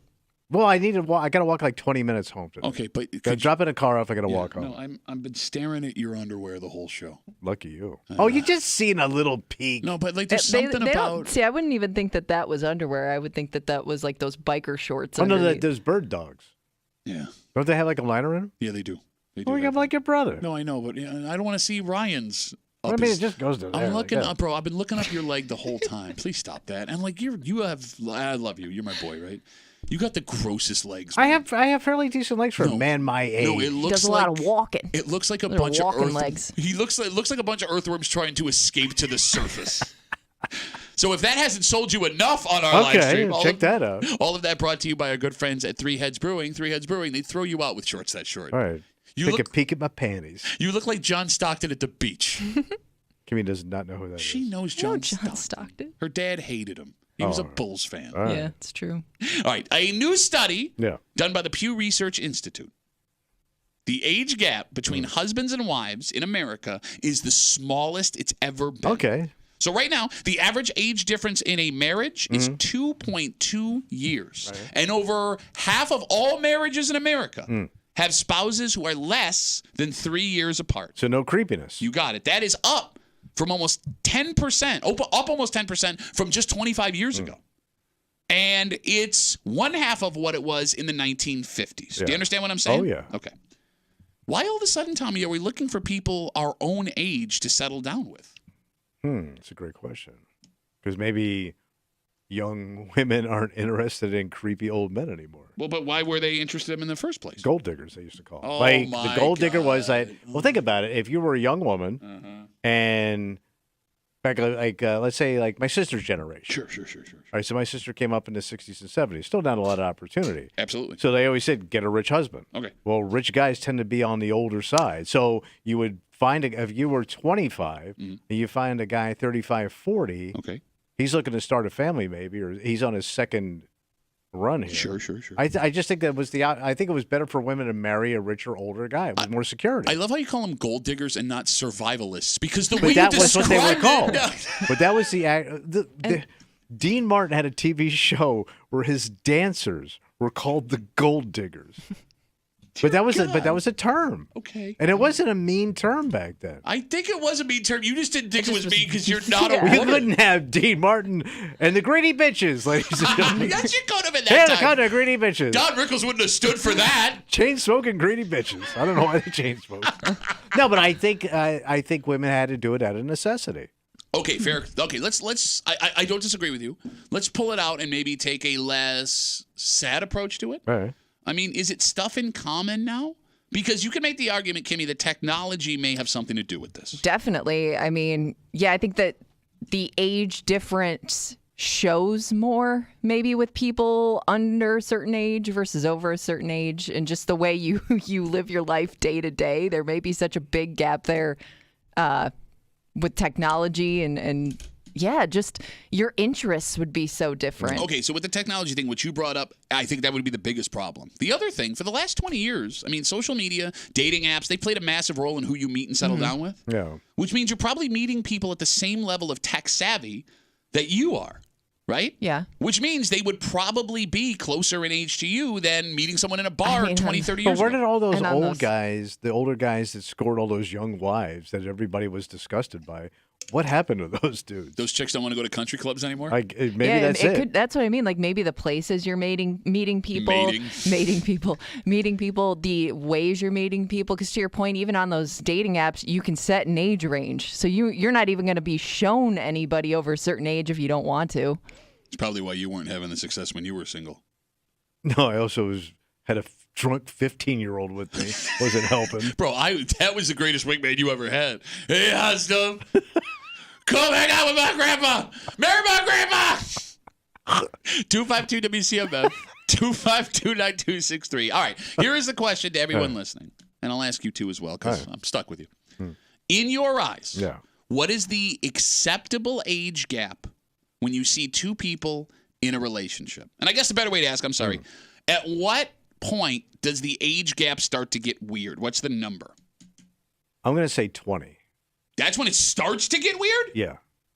2 decades. Yeah. A generation. 20 years. I mean, I thought you meant age 20. I was confused. So you're telling me a 20-year gap. A 30-year-old and a 48-year-old could be in a relationship and you wouldn't bat an eye at that? I don't think that's crazy. Okay. I will say this.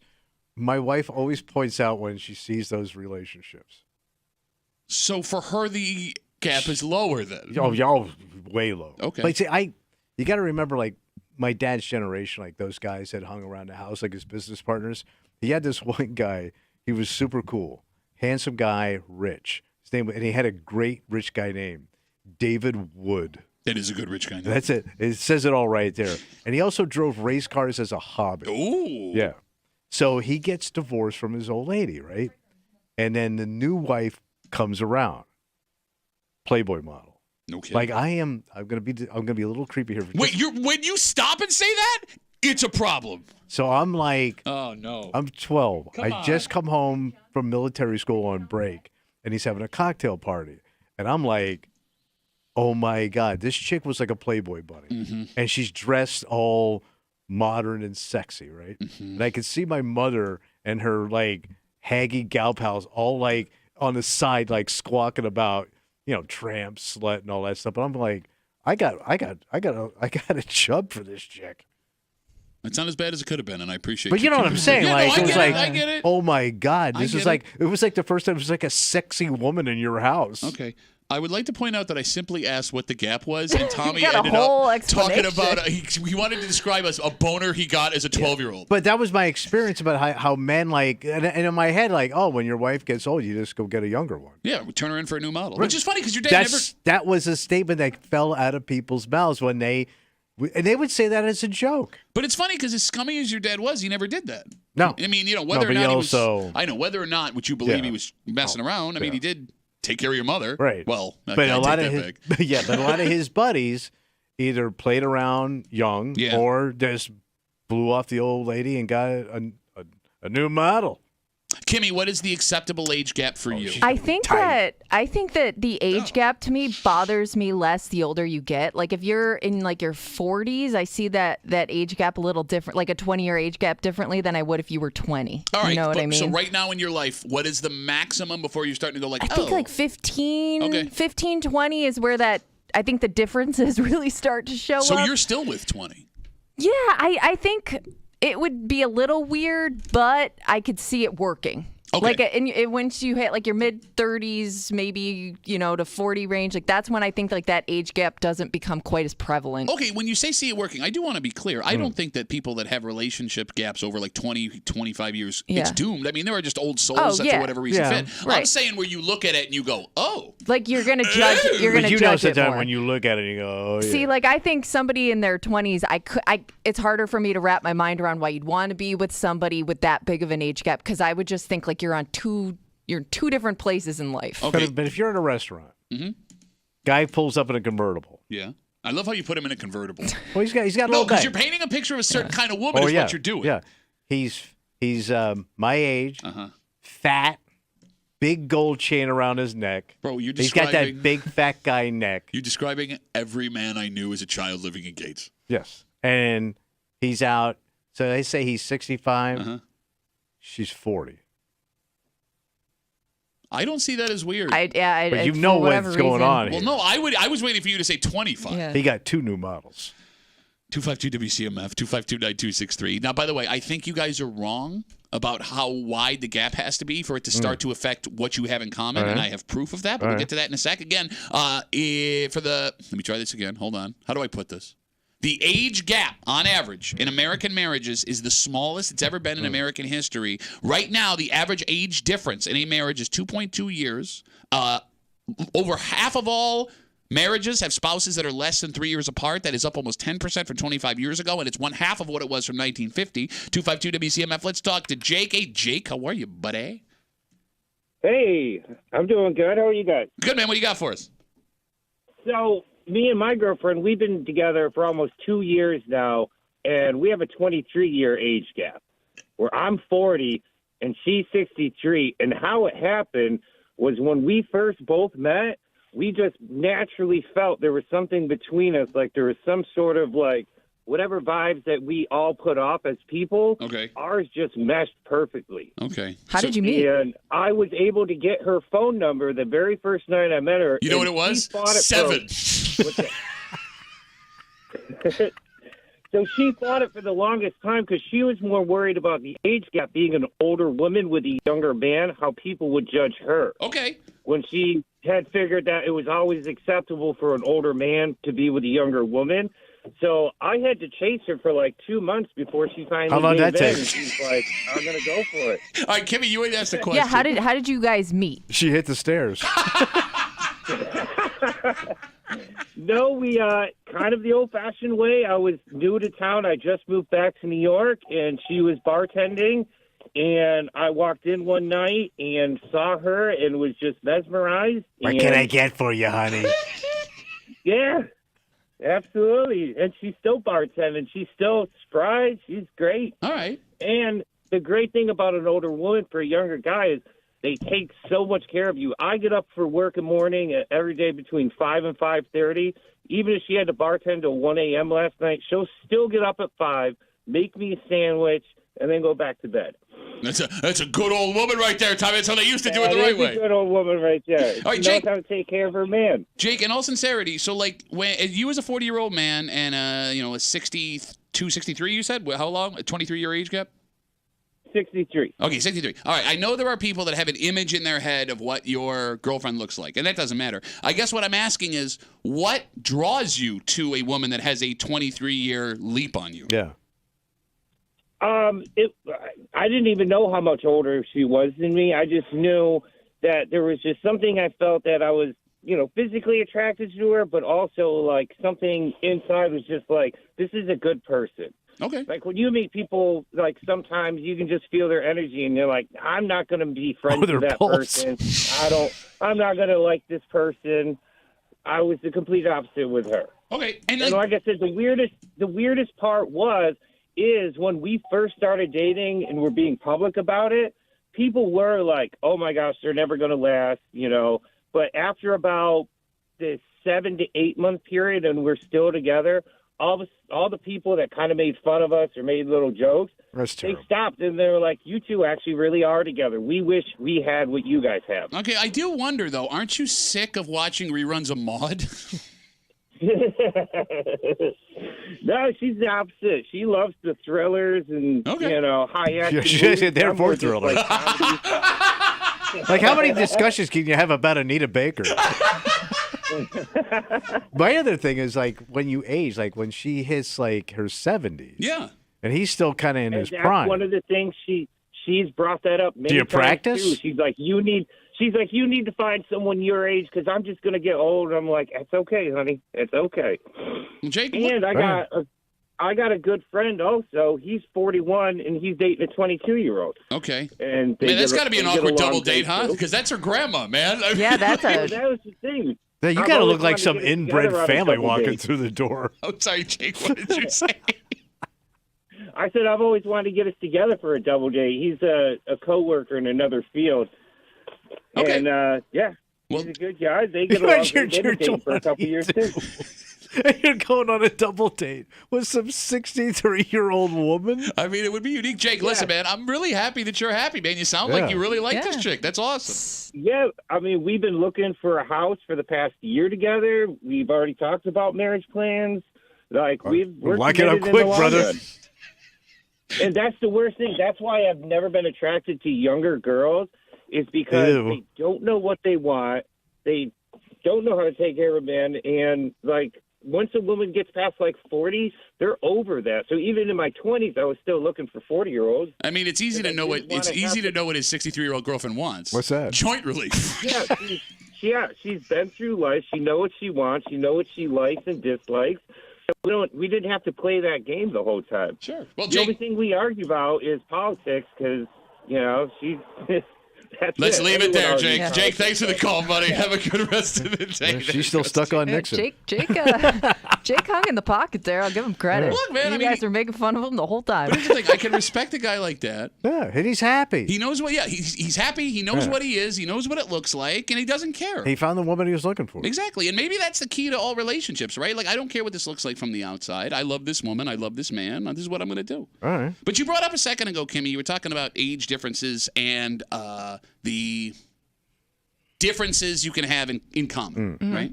You said that 15, 20 years you would still have things in common. I'm going to disagree because it is surprising what a difference just a few years can make when it comes to what you have in common with your partner. Because my wife is 7 years older than I am. And that doesn't seem like much. No. But when it comes to like pop culture stuff, yeah, we are worlds apart. Like the stuff she experienced as a kid versus me, the stuff she watched on TV, memories of events. Yeah. Like, for example, just not to bring the room down, but she was graduating college when 9/11 happened. I was a sophomore in high school. Okay. And something as simple as where your mind was for like a seminal moment. Yeah. And not even like physically, like what that meant to you and how it shaped the way you look at the world for big moments in history. Yeah, true. Right? So, by the way, there is one major caveat to this study. What's that? The 2.2-year age gap in marriages is only for first marriages. Oh. When it comes to second marriage, you started sniffing around. The age gap does get wider. Because you started looking young. For example, in second marriages and beyond, almost 60% of those relationships have a husband that is 3 years older or more. Everybody's searching for that fountain of youth. Okay, so there's two ways to look at that. Right. You see it as a creepy thing. Guy just wants younger. Yeah. Okay. Hey, maybe women too. Okay. Ladies be creeping? No, because this specifically says husbands older. This is older husbands. So it could be dudes like, I want to trade it in for a younger model. It could also be as simple as it's harder to meet someone your own age when half of the population at your age isn't single at the moment. Yeah, you got to be at the same huge stage. factor. Right? Yeah. So like maybe that's what forces guys to go younger, if you want to try and give them a little bit of credit. Women as well. Although and you may not want to deal with a woman that has children. Like you may want to be looking for a younger woman that has no kids. Okay. Because you don't want to take on those children. Sure, also possible. And we are waiting longer to get married and waiting longer to have kids, so it would give you the ability better now than you did 20, 30, 40 years ago to pull that off without looking like a massive... You could also be better at relationships because after going through something like that, you may see your faults, what you did wrong, what you would do differently, which would, maybe lead to you being a better partner overall for that next person. Ideally, yeah, right. Because when I look at guys that have younger partners, I think that guy's a man who learned his lesson. Yeah, well, he's looking for a sandwich at at 3 o'clock in the morning. You're not talking about a huge age gap, right? Well, it says the second marriage. Okay. On average, the husband is 3 years or more older. So I'm sorry. The gap begins to grow. Over half, I'm sorry, or 3 years more older. All right, 252 WCMF. We'll take one more call, and then I want to drop one little piece of knowledge that I can't figure out before we move on. It's funny as hell. Devin's got the last word on CMF. Hey, Devin, how are you, buddy? Hey, Devin, you there? Go ahead. Go ahead. Can you hear me? Yeah, are you calling from Jake's girlfriend's phone? The jitterbug? So my girlfriend's 40 and I'm 26, and she's got 4 kids, which I'm okay with. 5, really? I just can't. Yeah, I can't deal with girls my age. All right. Well, so where did you meet her? We met on Facebook. We just started talking, and we hung out. We went on a date, and it kicked off really well, and then we decided to start dating. Where did We've you been go? in for about a month and a half now. Oh, so you're a month and a half in. Where did you go on your first date? The underpass in Fairport. I didn't need the actual place. Okay, so it was a bar. I do have a question. Devin, is it awkward that every meal she makes you is dino nuggets? No, she's actually Puerto Rican, so she makes the best food. I love how you said that. Like it's a Puerto win-win Ricans for don't me. eat dino nuggets. All right. So how old's her oldest kid? Like, what's your age gap with her kids? Ooh, 21. Whoa, Wow. Devin! I would think like this is a tough thing to get over. Have you met the kids yet? Not yet. And it's a different culture, too. leaning With into it. Puerto Rican culture meeting a Devon culture. Devin culture? Well, you know, Devon, it's about as white bread as it gets. Like, she had to teach him how to dance. Devin. So Devin, were you seeking to date an older person, or did it just happen? Well, I've always been into older women, but it wasn't like I planned on it. It just kind of happened, and I'm enjoying it. You know, we don't argue. We don't get in fights, at least right now. Well, yeah, because she'll take away your phone if you do. Listen, Devin, are you nervous about meeting her 21-year-old? Is it a son or a daughter? She has 4 sons. Okay. The youngest is like 9. Okay, but the From one what that's she tells me, they're great. the biggest. Okay, like have you talked to her about how they're gonna react if they meet you? No, not yet. We haven't. So none really of them gotten are in into the that. house? When he Well, goes they may over, not you have go, gone to No. her house yet. The 21-year-old lives. Well, he did live with his girlfriend in another place, but they just moved back in, and she's really stressed out right now. So you haven't been to All the her kids in house the yet? No, I've been to their house. And the I've hung kids out aren't with- there? No, they're there, but He's just a plumber. not there. There, but not there. Okay. Okay. Devin, All right. listen, buddy, I'm cheering for you. Don't get me wrong here. Don't get me wrong. But Are you sure you're in a relationship? it sounds like you're a booty call, Devin. I just had to come out and say it. It sounds like you're just a booty call. No, it's definitely not that. Right. Okay. All right. I love it. No, I'm not good at sex. It's his personality. Devin, good luck with everything, All buddy. right. I hope it works out. Thanks, guys. All right, there goes Devin. He is so effed right I- there. that didn't man. make no What yes. the F? Okay, so All right. it's interesting. The culture thing comes up because there is one statistic that I cannot figure out, Right. and it actually flies in the face of what we just learned because we just talked to 2 white guys who are dating older women. Yeah. White men and Asian men in this study of age and marriage difference are far less likely to have a wife that's older compared to black men and Hispanic men. Okay. Do you understand what I'm saying? Yes. So black guys and Hispanic guys seem to have no problem dating older women, where in this study, Asian men and white men were not into it. Okay. Why? Why don't white guys want to date older women? Because their fathers and their grandfathers didn't want to do it. But did Hispanic and black guys, fathers and grandfathers, date older women? Maybe they did. Do they age better? What did you say? Well, you're saying Hispanic and black women age better than white women? Maybe. Oh, they definitely do. Maybe that's part of it. Yeah. Okay. See, look, I can't say anything. We here got without- one. We got one Jane Fonda. That's it. Like, okay. That's all we got. And that's all. That's all medically induced, man. But I'm thinking of like you and your wife, Pat. Like she looks younger than you. Yeah. I would never guess does. that you had an age gap. Thank you. Right. I mean, she dresses sharp. This has nothing to do with fashion- age, but no, that has nothing to do no, with but I age. mean, she looks Yeah. put together. I'm not saying you look older. I'm saying she looks younger. Oh, you're saying you like the way my wife's put together. Yes, that's not. That's not dirty. Hey, baby. I didn't say it like that. Well, no, I like the way your I wife. thought you were going to go down the damn road. Damn road. Yeah. Damn. No, because I'm guilty of saying that when I see her walk around the house. All right. Damn. So next time I see couples, I'm going to start looking at their ages. Yeah. And see if I guess this if you can tell. hold true. Yeah. Well, F you, man. F you. What? No, but if I see a black couple that are older, I want to see, the difference. The age difference? Yeah. Or a Latin couple. Yeah, or an Asian couple or a white couple. Right. But it sounds like Devin, and I guess it goes with your point, Kimmy, that maybe Hispanic women age Yeah, better than white maybe women. she looks great. He said he was the whitest of white guys because he laughed at your joke. Yeah. And she's 20 years old. Yeah. Right. All right, that being said, let's take a break. The Bills products will not stop. And this one's actually great. In fact, I think this is the best Bills product we've ever seen that you Oh. can buy inside a grocery store. Okay. Because the other cereals aren't believable cereals. Okay. But this cereal, it's believable, Tommy. Whose name was on this cereal? We'll get into it next here in the break room on CMF.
This finally makes sense. What happened? Because, look, I know everybody listening to this show, if you're a Bills fan, loves buying all those Bills products you see at the grocery store. You put a bill on it, it's going to sell. Mm-hmm. It's the new, put a brewery in it in Rochester, right? However, this is the first product that actually makes sense. This is good stuff. It has to be. Okay. Based on who's on it. You're hanging out in the break room, Rochester's Classic Rock 96.5, WCMF. We will jump right into it. There is a new Bills-themed cereal at your local grocery store. Oh, McDermott's? It's just a bunch of hands. Offensive lineman Dion Dawkins has released his cereal. His cereal. It is now in grocery stores. He looks like he enjoys cereal. So I had the story in front of me. It just disappeared. Could you Google what the name of the cereal something is? Schno. Schno, because that's Yeah. his thing. You're already Schno. All right. Like Schno flakes or something like that. So it looks like it's got like marshmallows, like it's a Lucky Charms ripoff. Sounds good. Okay. So what's unique about this, first of all, Dion Dawkins, very popular member of the Bills for his personality. Oh, yeah. But this has to be the first ever offensive lineman to get his own breakfast cereal. Yeah, right. Right? Buffalo Schno Crunch. Thank you. And can you please describe to the audience what it looks like? There's no picture of it on here. Thank you for nothing. Timmy. Oh, yeah, you can't tell by the picture, but it looks like it's got some marshmallows in there. Got some of that marshmallows in there. But when it comes to like Bills that have had cereals, right? It started with Flutie Flakes. Right. Then we had TOs. Then came the Mario Crunch, I think it was called. All right. That one not so popular. Wasn't it Mario's? Mario's? Yeah, maybe you're I right. think. Maybe you're right. You're I right. think. Then all of the Josh Jacks versions that we've gotten the last couple of years, and all of the major names, all of them faces of the franchise at the time. Dion is not that guy. Okay. Do you think maybe he wouldn't have gotten it if like Diggs was still here, Well, no, or 'cause there were other guys still here? Diggs had his hot sauce Yeah, and blue but cheese. that was something separate. You're right. So did Josh had his hot sauce too. But here's why I feel like maybe you might be wrong there. Okay. All right. This one feels more authentic because none of the other guys we named, Doug Flutie, T.O., Mario Williams, Josh Allen, they're not eating the cereal with their face on it. No, you're right. Like T.O. slept in a hyperbolic chamber. He's not eating Fruit Loops. But you know that Dion Dawkins eats 5 He bowls. may have asked for this. Yes. Like, I got an idea for a cereal, guys. Hear me out. Like, I'm not even Yeah, exaggerating. he looks like a guy that enjoys a good bowl of cereal. And he also loves himself, which is what makes him charming. He's funny. You open up his pantry, I promise you there are 30 boxes of this cereal, and he's eating a box a morning before he goes to the practice facility. And that's what makes it great. It has to be good. And when a fat guy endorses food, Oh, it's good food. it's good food. Yeah, you're absolutely right. Every Bills offensive lineman should now have a food product they endorse because instantly you know that is good food. The cereal line. Yeah. Like, I don't think Josh eats his barbecue sauce. You know Steph Diggs wasn't eating his blue cheese. No. But if Bills offensive tackle Spencer Brown came out with a line of thick-cut back bacon, I'm all in So on all that. the big guys should endorse the food. Yeah, the thicker the athlete, the more I want whatever it is they endorse. Okay. I mean, hell, I'll be honest. Dion Dawkins could release 5 different food products, and I would buy every And single he one may if this hits. Because, like, we already kind of dipped our toe into this. Reed Ferguson, he's a Bills long snapper, number 69, has a line of barbecue rubs. It's called Q92. All right. And it's becoming very popular, barbecue stuff. And he's a lineman, technically, Yeah. but he's not a fat guy. All right. So I don't know where he falls. Yeah. I'm not into lean guy food. This seems like a passion project of his, so I'm going to give him the benefit of the doubt that it's good. And it's just rub. Well, rub is important. I know. You got a Blackstone. You got to know these things. I know. Rub goes on the fat. It does. Thank you. And then you fry it up. You eat it. 252 WCMF. Dion Dawkins has his own cereal, Bills offensive lineman. The name of that again? You already Schno Crunch. What is it? Buffalo Schno Crunch. Buffalo Schno They say Crunch. it's Lucky Charms like. There you go. I'm going to go this weekend. I'm going to get it. I'm going to pour beer over it, and I'm going to have it on Sunday morning. That's my plan. No, I told you. I accidentally discovered that when You said it was okay, No. but do you want to eat it again? Wait, the beer and cereal? So as a joke, Yeah. making a video a couple years ago on opening day, when Josh Jacks first came out, I poured a bowl of Josh Jacks, and I had a Jenny Cream Ale, and I poured it over the cereal, and I ate it like you as a joke. buzzed out cereal? It was delicious. It was delicious. That doesn't sound appealing to me at all. I know it didn't sound appealing when I started Right. it, but I accidentally backed into cream ale and So Fruit were you Loops. getting high? No, I was. Cream Ale Crunch. It was only a quarter of the can made it where it was Right. good for the. I mean, I don't know how many. And no milk. No, it was, No. it was Right, just straight beer beer. and cereal. Because that'd be crazy. Try it. No, not. He doesn't eat cereal. No, you're right. I never liked cereal as a kid. Bro, that makes you a serial killer. And I even mean to No, say it it would like be that. the other way. Shut up. You know, you're a psychopath. If you didn't eat cereal as a kid, you're a psychopath. But that's why I still got good teeth. I didn't like cereal. I didn't like soda, and didn't like ice cream. Oh, that's great. I would give all of my teeth to eat those every day. And you are. Okay, I'm missing one right now. We come back, we wrap it up, we tell you what we're doing about next here in the break room. Did you say FanDuel or I'd? I'd. Okay, you know, I already said it. You can just say it into the microphone. No big deal. First, I got to...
That's going to be Rapperoo. Howdy, Hyundai Rapperoo. For a Wednesday break of CMF. Sorry we're late. We're breaking down what we're ordering at Agatina's tomorrow night. And why would you? We're with a dinner at our boss. Because we're all 75 years old. I can't wait, man. I haven't been to Agatina's in a while. That's my spot. I've not been to Agatina's in 20 years.